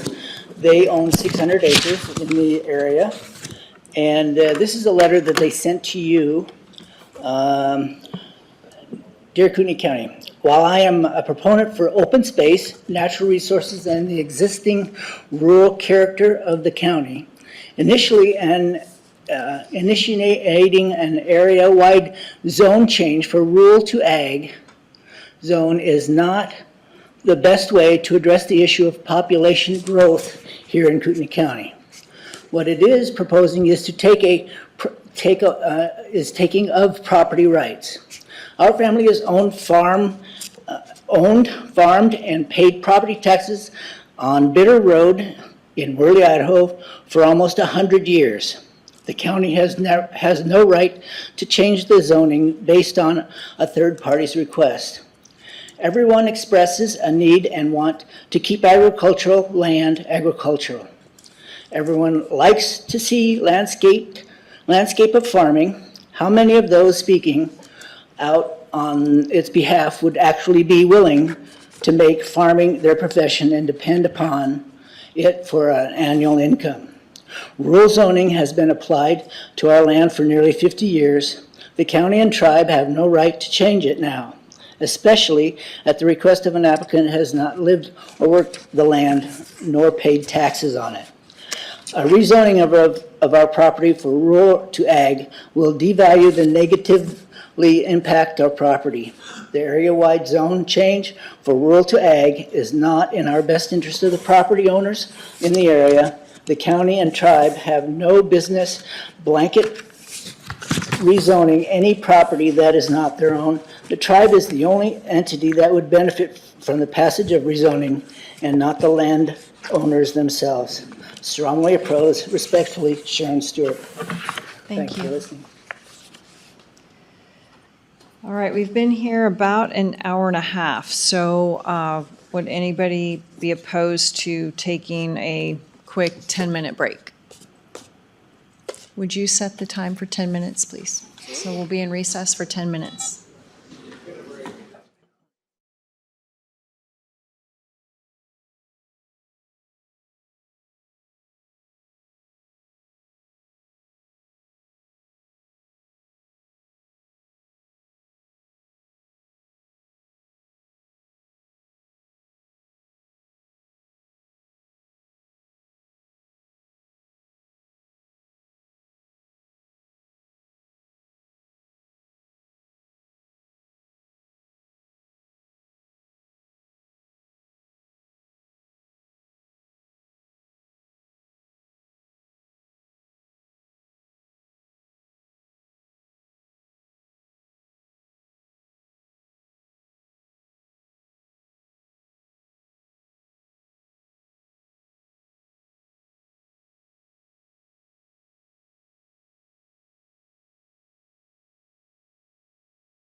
Into a pumpkin at 9 o'clock. Please take your seats. Were you able to find So James's property? he's way out there. Good to He's know. way over here. So he's outside of the, Yeah. so he's here for no reason. Here for his neighbors, I guess. Okay. Thank you very much. Okay, are we good? We back on the record? All right, thank you. I did want to make an announcement, which I think I failed to in the beginning. Typically, this board likes to take things under consideration and then deliberate on a date certain. So I'm not sure if you are ready to pick that date, if July 27th, 2 weeks from now, is convenient, or would you like to push it out 3 or 4 weeks? I'm thinking just with the volume of the information that, a third or a fourth week might be more prudent. Okay. There's a lot of information, a lot of different viewpoints to consider. Okay. So if you would come up with a couple August dates. 10th. August 10th. Would be our next deliberation. Is August 10th sufficient? That's fine, yes. Okay. Thank you. So folks, August 10th, 10 a.m. here in this room is when we will deliberate. It will be on YouTube, so if you did not feel like coming in person, you could watch it. So I just wanted to make that clear. And we'll get back to opposed may wish to speak. And this gentleman came up to me during the break. It's Charles Courier. So Charles, did you want to speak or just submit your information? He may have taken off.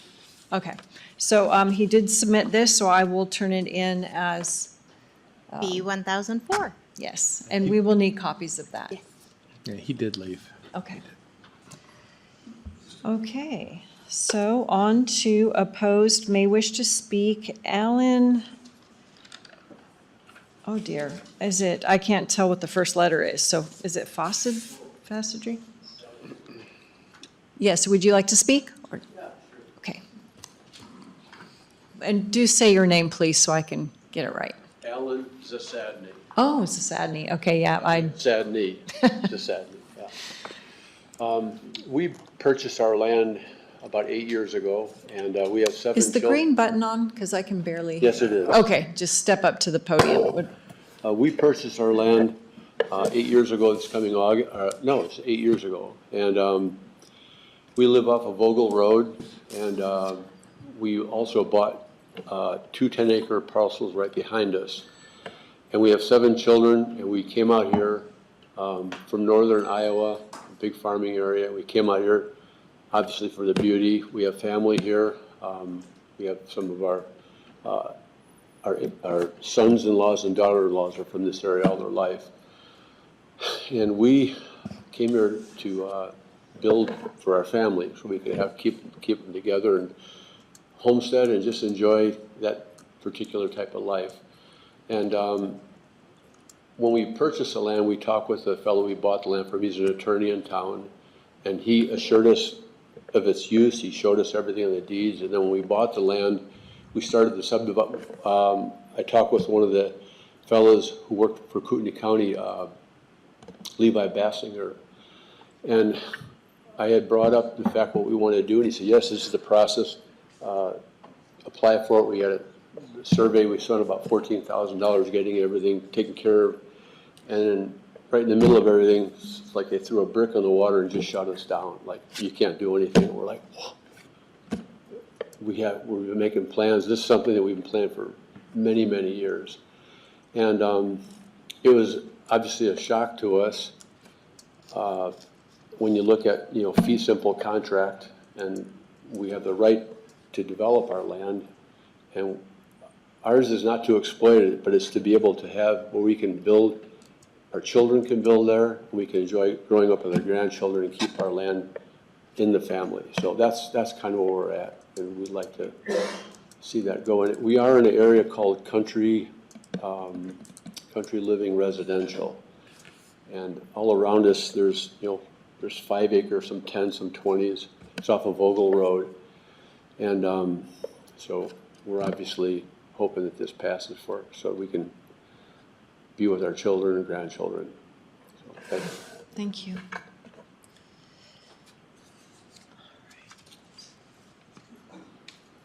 So John Lampert, opposed, may wish to speak?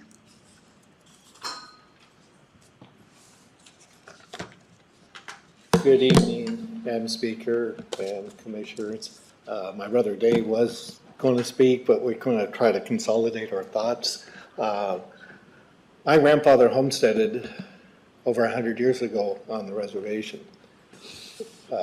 We have three brothers. We formed a limited liability corporation, and we have worked with the Coeur d'Alene tribe. We farmed their land. We farmed some of the folks' lands that spoke tonight. But the situation is, in our opinion, that Kootenai County is one county. You're the commissioners of one county, not just the north, not just the central, but the southern part too, which the reservation's on. And we hope that you will consider the county as one county rather than splitting it up. The rule should apply to all. Now, we understand the zoning, or the planning commission is short on people, but we're short on people on the farms too. Kids aren't moving out to the farms. We can't ask people to buy 20 acres to move to a farmhouse. We have people say, well, yeah, we'll work for you. Can you provide us 2 or 3 acres so we can build a place? Well, if this goes into effect, no, we can't sell you 2 or 3 acres. So we would like that to be under consideration. It may come to a situation where you see our name up there on the map towards the lake. Not all land is equal as far as agricultural value. We have some land, it's beautiful looking over at the lake, but you can't farm it. It's rocks. And so it may come to a situation where if we need capital, the only way we can get capital would be to sell some of the land, maybe 5 acres, just to buy a new combine, who knows what. But for us to raise capital, selling 5 acres of view property over the lake makes sense, not going to a bank and risking insolvency. The other thing about the proposal, if it's 20 acres and say somebody only needs 5 and they can't farm the other 15, you're actually taking 15 acres out of agricultural production. Do the math. You've just reduced your land by 15 acres. The policy to us seems discriminatory. The tribe versus anybody else, we don't need separate rules for the reservation versus the rest of the county. As far as water, whatever, the tribe, and they had their right, they built a nice casino, golf course, it uses a lot of water. So that's your right. Sir, I need you to just address the commissioners, please. Yeah. Thank right. you. Anyway, the tribe has done things that may not go straight into agricultural value also. That's what I wanted to say there. And I just want to thank you for considering our opinion and ask you to vote no on the rezoning. Thank you. Opposed may wish to speak. Jeff Bloomsburg.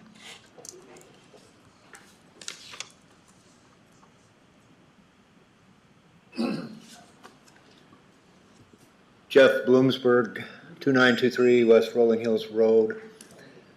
I'm opposed to this ordinance, proposed ordinance, not because I disagree with the tribe. If I was in their shoes, I would be doing the same thing. I am doing the same thing on my specific ground. I'm farming and I'm keeping it in open spaces. I want to reiterate what the last guy just said. I'm opposed to you three treating me differently than you would treat Lauren Scarcella, who does not live in Kootenai County, the portion that's down in the Worley area. That's the big complaint I have, is you are treating me differently than somebody that doesn't live within the reservation boundary. Okay. Thank you. Thank you. And I have several folks here that did not mark whether they wish to speak or do not wish to speak, so bear with me. Is it Russell Lister? Lister. Okay, and yeah, I guess you wish to speak. I forgot to check that box, I'm sorry. That is quite all right. I live 4809 West Rolling Hills Road. I am Jeff's neighbor. I love this place. I'm one of them guys from California that showed up 8 years ago. Bought myself a 160 acre homestead. I've rebuilt it, I've cleaned it up, I've fixed it. I have the biggest American flag flying in this part of Kootenai County. Everybody would know it if they drive down the road. I love this place. I now own 540 acres. I have bought up my neighbors because they came to me and asked me if I would continue farming. So I will continue to farm. Jeff's son farms for me. I have no interest in splitting my land up, but I don't want to be told what to do. I come from a place where they tell you to do everything, and that's why I fell in love with this place. You have a beautiful state. I love Kootenai County. I love the lake. But that map and how it's described, it's very discriminatory, and that just doesn't seem fair. I hope they come up with a plan that works where everybody can make peace and everybody will find a happy medium. But I'm completely opposed to this ordinance going through. Thank you for your time. Thank you. Opposed, Mary Still. Wishes to speak, does not wish to speak. Okay, I guess does not wish to speak. Valerie Zastay, I already forgot how to say that. That was my husband who spoke. I don't wish to speak. Okay. And is it Bradley Roberts representing Curtis Roberts? Okay, and actually this one's marked in favor, so somehow it got tucked in down below. And Dell Still opposed. Wish to speak? Nope. Gregory Cover, it looks like opposed, does not wish to speak. And folks, anybody who said they did not wish to speak and has changed their mind, please let me know. Robert Hooverson, opposed, does not wish to speak. Tim Mueller, opposed, does not wish to speak. And Debbie Lambert, opposed, does not wish to speak. Sharon Stewart, opposed, does not wish to speak. Laura Tolbot, it looks like, opposed, does not wish to speak. Maureen St. John, maybe, opposed, does not wish to speak. Okay. And Dan St. John, opposed, does not wish to speak. And then I'll go back to Dave. Did your brother say everything? I gotta say the last word. Okay. The Coeur d'Alene Tribe has been great neighbors. I enjoy their omelet bar and everything else. You think of the very best neighbor you have. Do you want them to tell you what to do with your property? That's why I'm opposed to this. I like the idea of reducing the amount of population that's coming into our area. I just don't feel it's right for the Coeur d'Alene Tribe, who I can't vote in their tribal elections, has a right to represent me. And the Kootenai County represents me. Our family has been paying taxes for 100 years.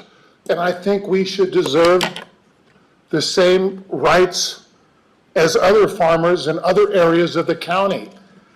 Why are they just picking this area? Why didn't they go off on the left side of Highway 95? Why are they just picking the area where I live? Lampert Road right there, if you see Lampert Road right to the right in that purple, Cave Bay community, there's hundreds of homes there, and you're telling us 20 acres max right across the fence? And some of this land is hard to farm. And then I want to ask Mr. Callahan, why would you give black rot an exclusion but not a small farmer? And then I understand there is a lack of workers at community development. Maybe the county commissioners should fund more workers so Mr. Callahan can do his job, follow the comprehensive plan, which our father was on the very first advisory board for planning and zoning in Kootenai County. He worked hard on that comprehensive plan. Why not follow the comprehensive plan and give Mr. Callahan more people so he can work the plan? Plan the work and work the plan. Thank you. Thank you. All right, anybody else who did not sign a white sheet who would like to speak? For, against? Okay.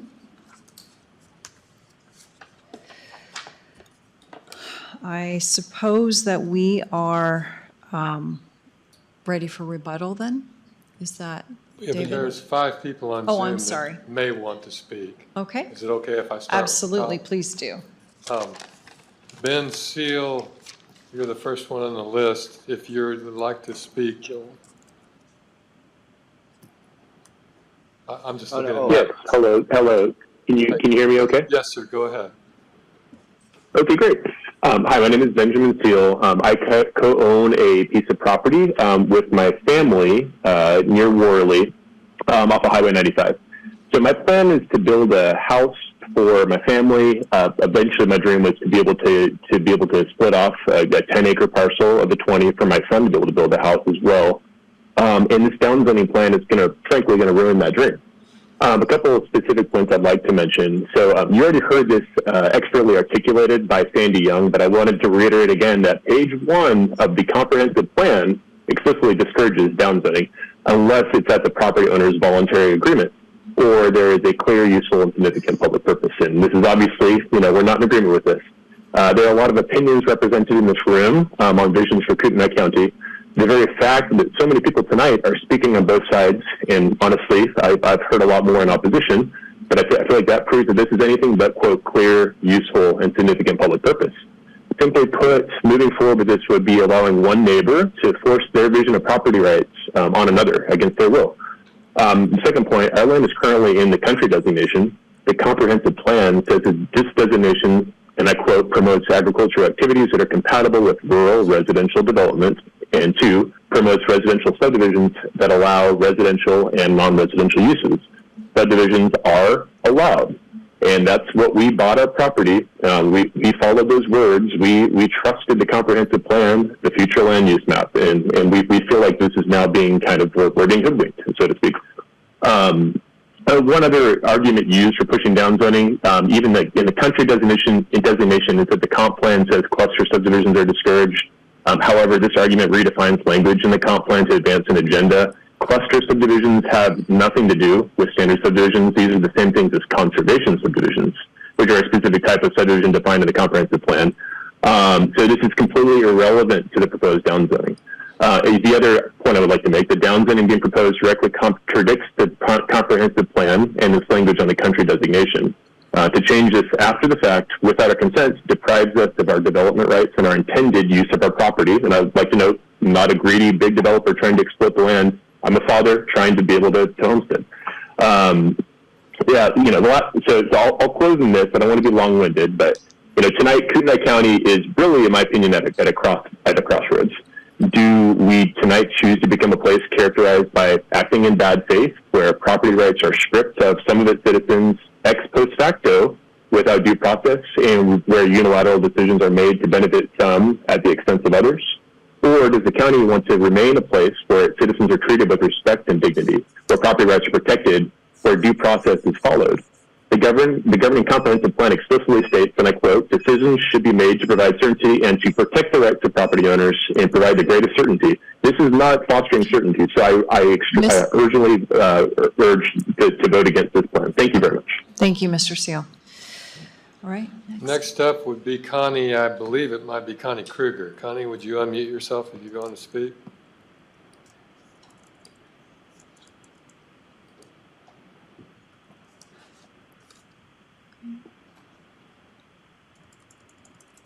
Apparently not. Okay. Next on the list. Connie Brand. Whichever Connie, there's only one Connie on my list. Connie, if you want to speak, now would be the time.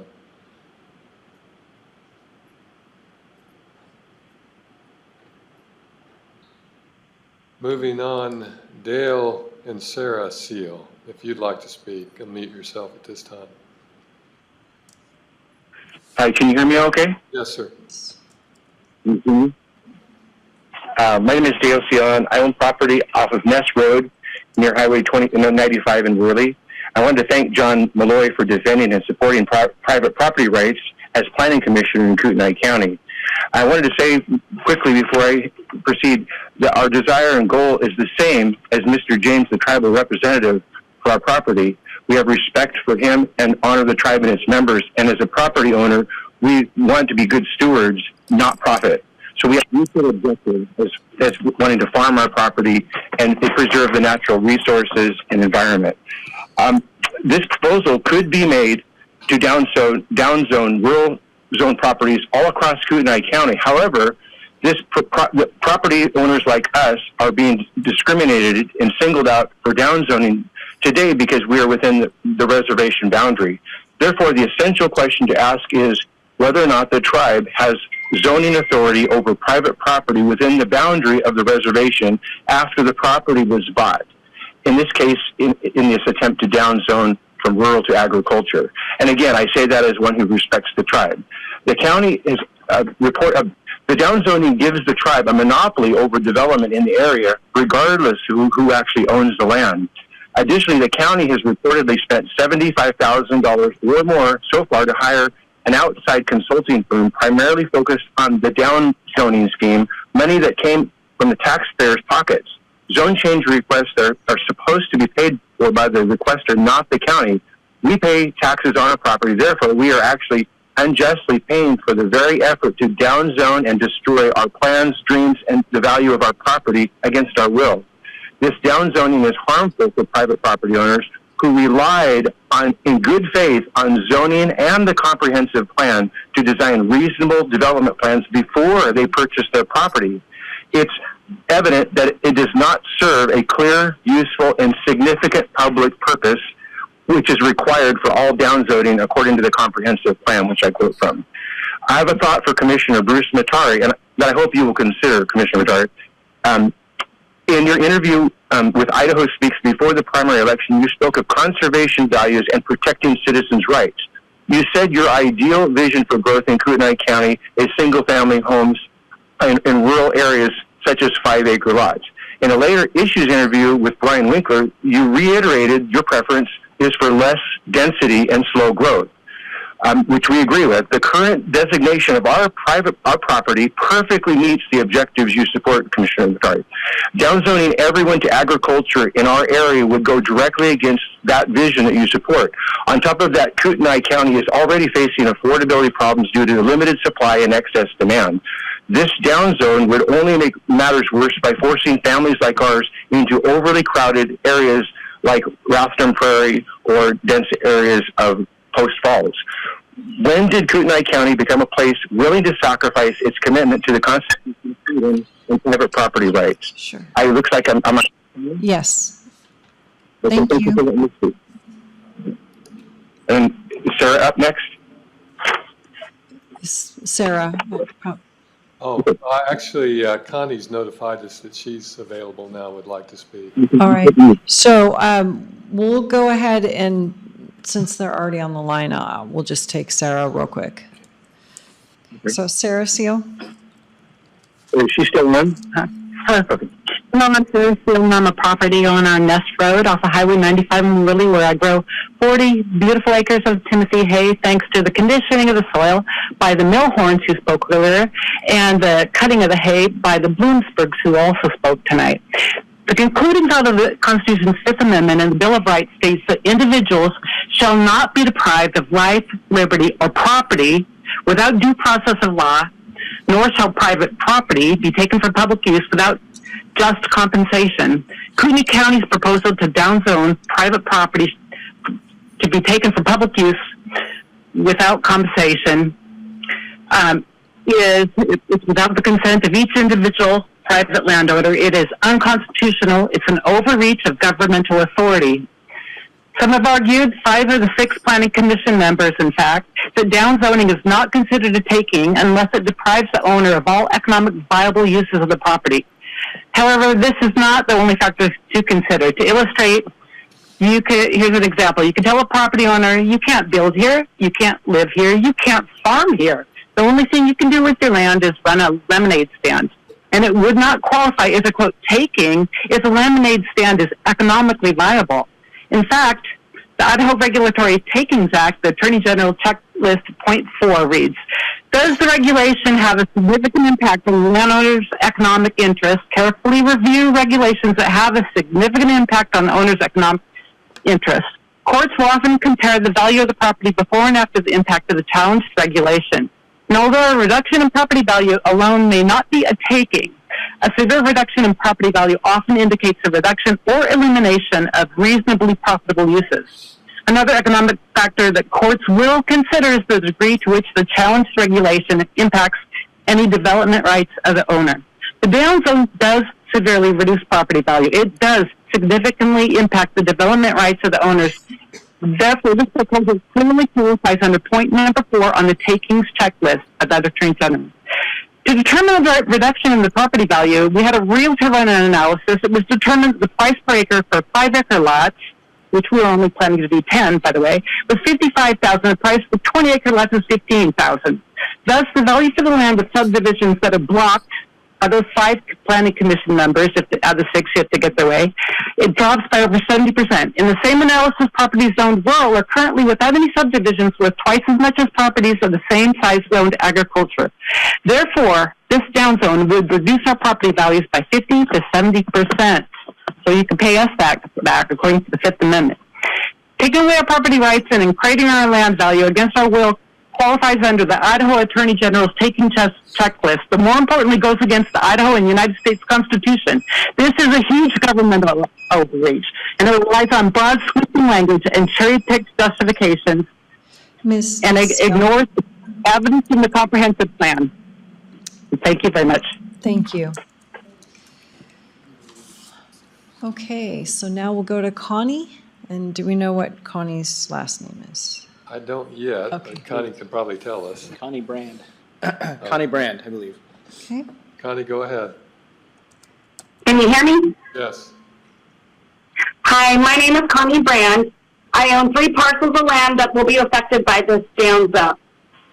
I was raised in Worley and have lived there most of my life up until the last 10 years when I moved away for work. I purchased these properties over 23 years ago as a young adult who barely had enough money to get by, but was always told by my father, Art Brand, if you have extra money, purchase land.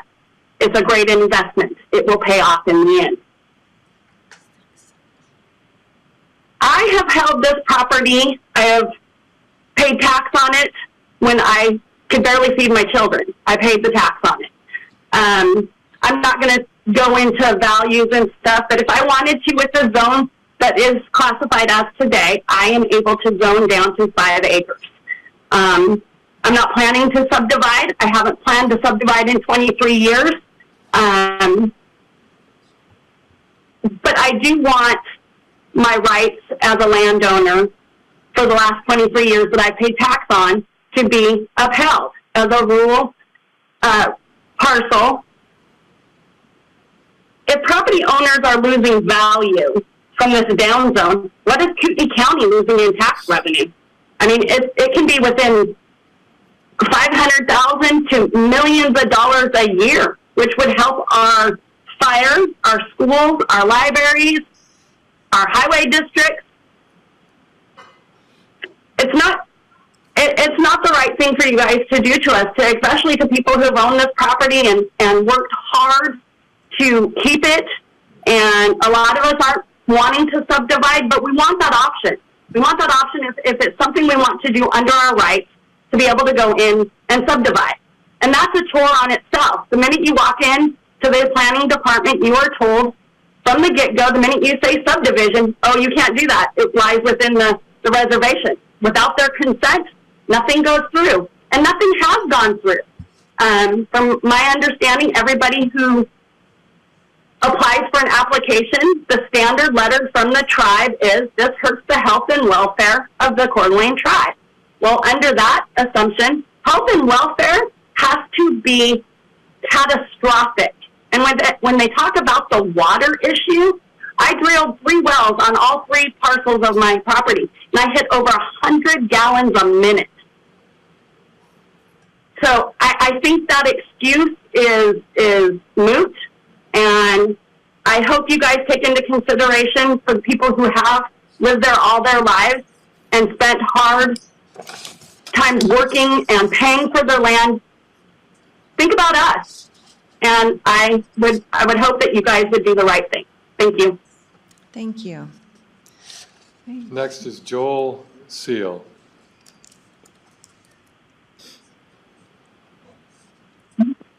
Oh, hi, thanks. Who wants to speak first, Tiffany? Can my wife Tiffany speak first? You want Stephanie to speak first? All right, Tiffany? Oh, Tiffany. All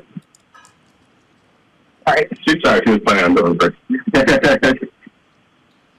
All right. Hi, my name is Tiffany Steele. I own property off of Nest Road off of Highway 95 in Raleigh. So a little backstory about myself. I was blessed to grow up in rural Arizona on horse property. I remember coming home from school when I was like 10 years old and going to the horse field and telling my pony Sugar every day how good my day was.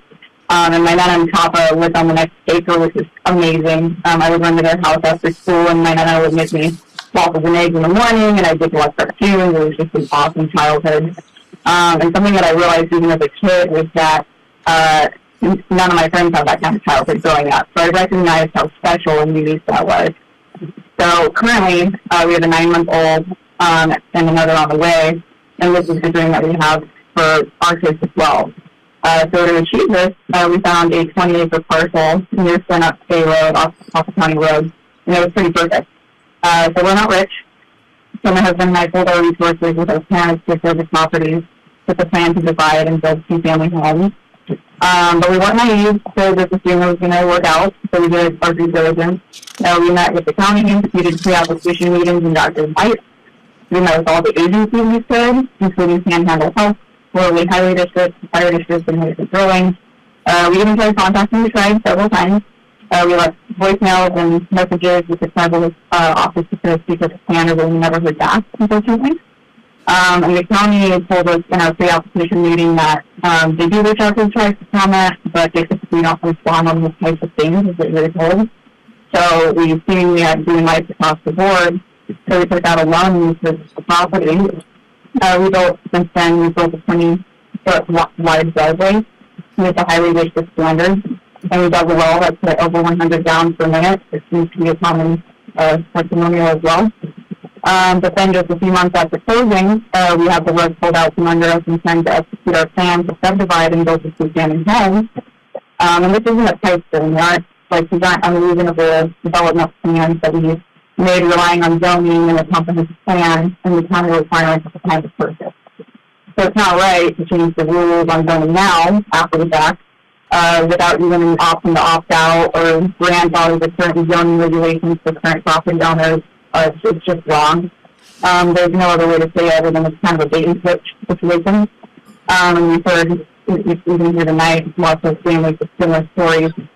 So the red tape that it's proposing isn't going to hurt large organizations like the tribe or those developers.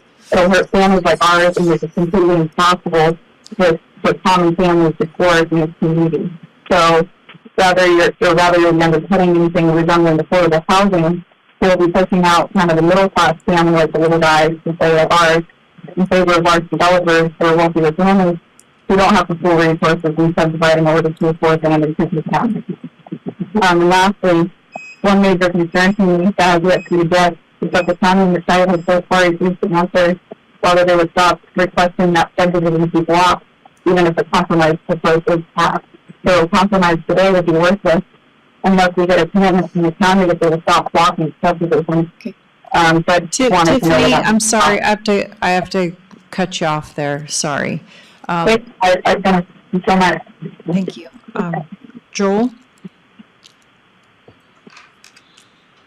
Hello, my name is Joel, husband of Tiffany. I'm certified in conflict management by Scout Kootenai University School of Law. So during deliberations, the last public hearing, one of the members said, "I want to respect what the tribe wants to do because this is their land." Now, I can understand that statement, and I think it's the most important statement of the entire meeting, and it sums up really the linchpin of this entire conversation. Unfortunately, there's a lot of Supreme Court precedent that is not being considered here. The Supreme Court has always made it clear there's a distinction between property on a reservation owned by the tribe or its members and property owned in fee simple by non-members. This distinction is critical to understanding their jurisdiction. you heard about Montana versus the United States, which says that tribes do not have authority over private property within a reservation unless the conduct threatens or has some direct effect on the political integrity, economic security, or health or welfare of the tribe in the second section. But the precedent doesn't just stop there. A lot of cases provide further clarity on the U.S. versus Montana second exception. I wanted to show you just a couple of those real quick. There's a lot better on much time. In Plains Commerce Bank versus Long Family Land and Cattle, Chief Justice John Roberts clarifies, now remember, the tribe cannot regulate non-Indians at all unless one of the Montana exceptions applies. The tribe lost general authority over the land itself when the land was sold from the tribe to non-Indians at the time such sales could be made. In that same case, he said, in order for jurisdiction, the conduct that harms the tribe must be more than injure the tribe, it must imperil the subsistence of the tribal community. This elevated threshold suggests that tribal power must be necessary to avert catastrophic consequences. In Brendel versus Confederated Tribes, the Supreme Court said that the tribe lacks authority to zone the Wilkinson property, which is in reservation's open area. Therefore, they cannot block subdivisions. They defined open areas as significant non-member ownership and the lack of ability of the tribe to exclude access by the public. The land in question here is over half owned by private land, more than half, and has many public roads passing through for open access. In straight A1 versus contractors, the court warned us not to misinterpret the U.S. versus Montana with too broad of application. Justice Ruth Bader Ginsburg said in the unanimous decision, read in isolation, Montana's rule, the Montana rule second exception can be misperceived, but a tribe's inherent power does not reach beyond what is necessary to protect tribal self-government or to control internal relations. And there's a really important reason for this. It comes from the Declaration of Independence. The government's power is derived only from the consent of the governed. This is made clear by Justice Stevens in Marion versus the Apache tribe. Since non-members are excluded from participation in tribal government, the powers that may be exercised over them are appropriately limited. Tribal powers over non-members have always been narrowly confined. That's his quote. So in conclusion, I share a lot of the same concerns over water availability, crazy unconstrained growth, and more. But of course, downzoning is not how to deal with this. Each bill in the text plan has to be heard on its merits with due process. So I urge you, please do not force this on any of us who are not consented. And it doesn't just stop here. The status quo is that any and all plans, like my family, to build a couple houses are being blocked. We've had these plans for years. We've owned this property for years, and we're at a standstill. So, Joel, I'm sorry, yeah. I've got to cut you off now to make sure that. Oh, I'm sorry. I didn't hear any beeping. Yeah, that's fine. Bill, thank you very much. I appreciate the time. Thank you. Madam Chair, we have one last possible speaker on Zoom, and I only have a first name. It says Ross. Okay. So Ross, if you'd like to speak, now would be the time to unmute yourself.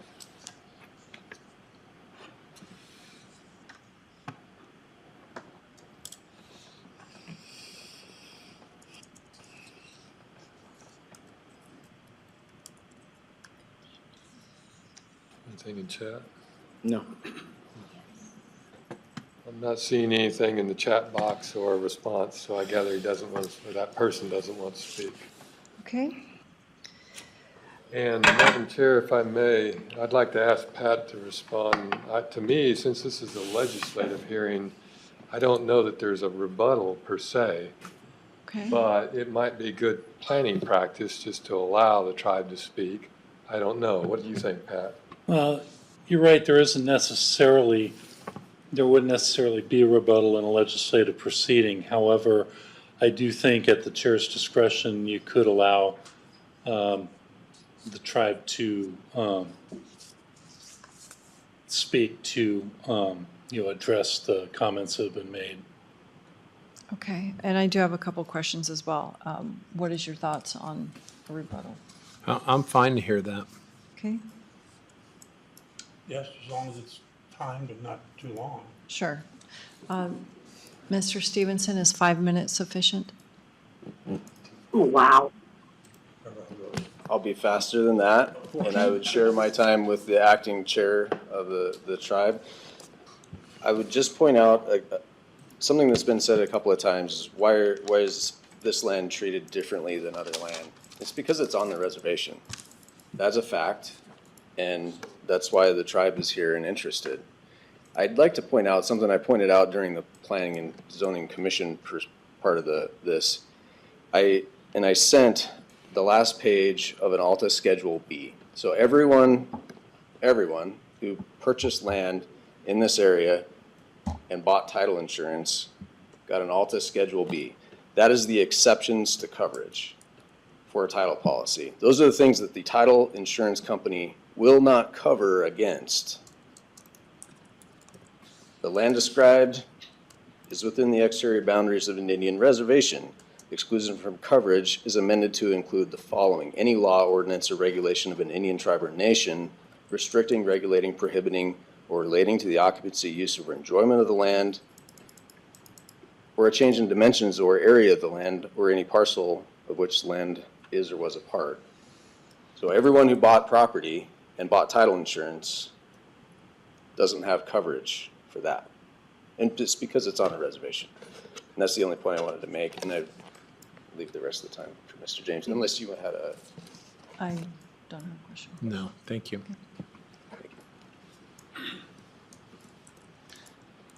Thank you, Madam Chair, for the opportunity for the tribe to speak once again. I will keep it brief, but I thought to build off of the point that Mr. Stevenson said, why are we here today, is because this land does fall within our boundaries of our reservation, which is ratified by Congress and signed by the President of the United States for us to hold and operate as we see fit till the end of time, as long as there was a Coeur d'Alene tribal member living, breathing. We understand the contention that come with what's going on here. We understand the individuals that bought their pieces with the understanding of what the possibilities were. I would build off of, it would be naive on their part to think or be oblivious to that they bought land within the boundaries of our reservation. There's no secret where our lines have been. They've been there for 130 years. We've been portrayed as neighbors.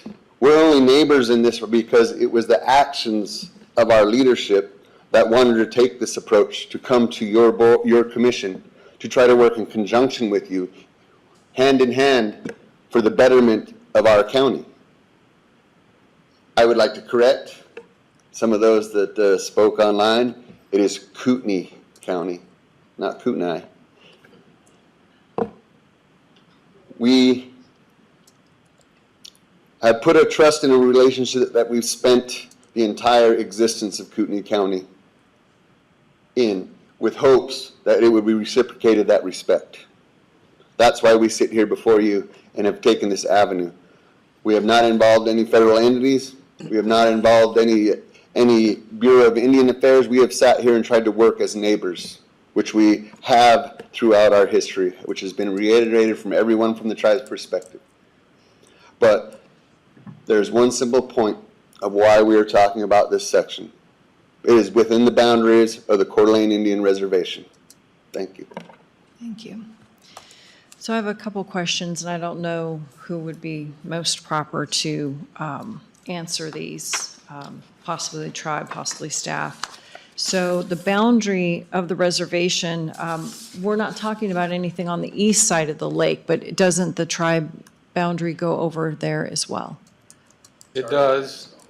I'll answer that one. Okay. And then anyone else, but it does, but those lands aren't in contention.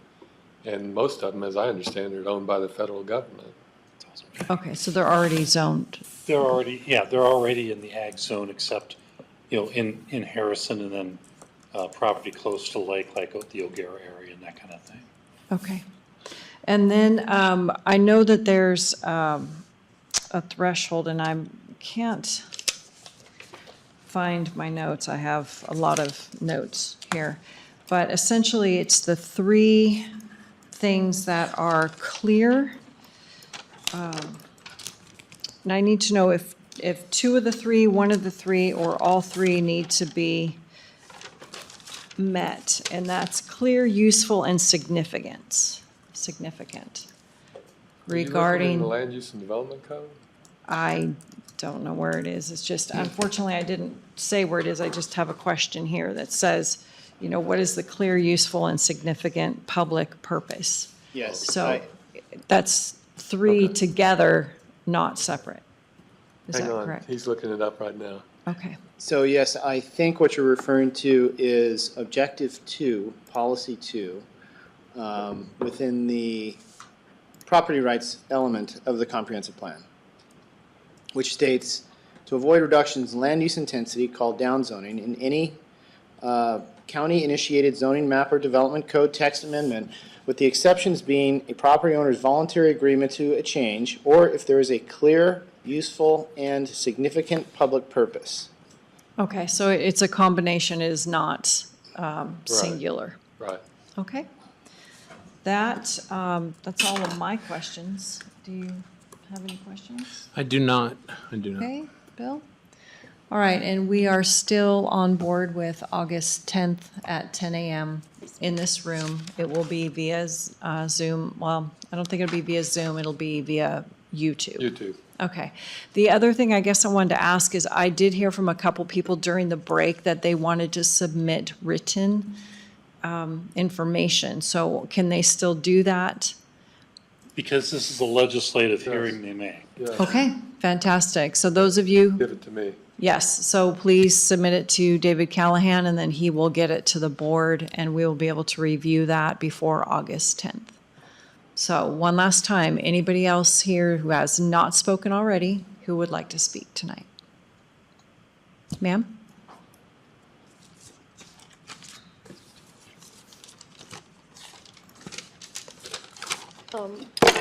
Jennifer Volkslowski. I bought, my husband and I bought some property in the middle of this process without knowing this process was going on. We were never told during that process.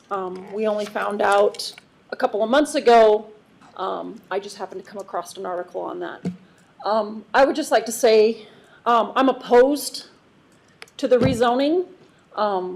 Again, I bought property with the intent of keeping that property open. I'm not looking to subdivide. Don't ever want to subdivide. I grew up on a large piece of property, the same thing, right? Come across the same thing that everybody else did when COVID hit. People moving into the area and buying up property. I get it. I understand what's happening in the north part of the county. I don't like to see it either, but it did happen. And again, I don't feel like I should be targeted because I bought property where I didn't know that was coming into play. And what is good for the goose should be good for the gander. Yes, I did buy property within the side of the reservation, but if they want to tell me what to do with my property, then as residents of that part of the property, we should be able to say what they can do. And so my thing is, if also they're going to downgrade my property, then they should not be able to create those housing developments either. And those things shouldn't be going in either. Because why should they be able to buy that property at a low price that, as you guys are downgrading that, and put in those big high rises, those developments, whatever, next to me where I want that open space. Now, they may say that they don't want to, they're worried about their water rights and whatever. I get that. That's today. What about tomorrow? Right? Everybody's always looking to increase their wealth. That is what humans do. That is what we do as Americans. Please protect my property rights. I would like to stay rural. I do not want to go agricultural. I do have our property currently farmed. Again, I grew up on a farm. I farmed. I do not want to subdivide. I do not want to build a ton of things and buildings and stuff on my property. But it's my property, and I would like to do as I see fit. Thank you. Can you spell your last name real quick, since I don't have a sheet on you? B-O-G-U-S. Oh, you have a sheet for us? L-A-W-S-K. Okay. Jennifer spelled with one N. Thank you. Thank you. All right, and then I guess I would just ask for a copy of what you read, Mr. Stevenson, in the title paperwork, and that's all. All right, folks, thank you for participating tonight. I appreciate it, and it's 8:56, meeting adjourned. Do we have to close the public hearing? Oh, well, I guess, Pat, do we need to close it? to enter into deliberations on August 10th, or can we close it August 10th? I would say you can close it at the beginning of your scheduled deliberations. That way it's still open for additional comments up until that point. Okay, thank you. Goodbye. Nice job.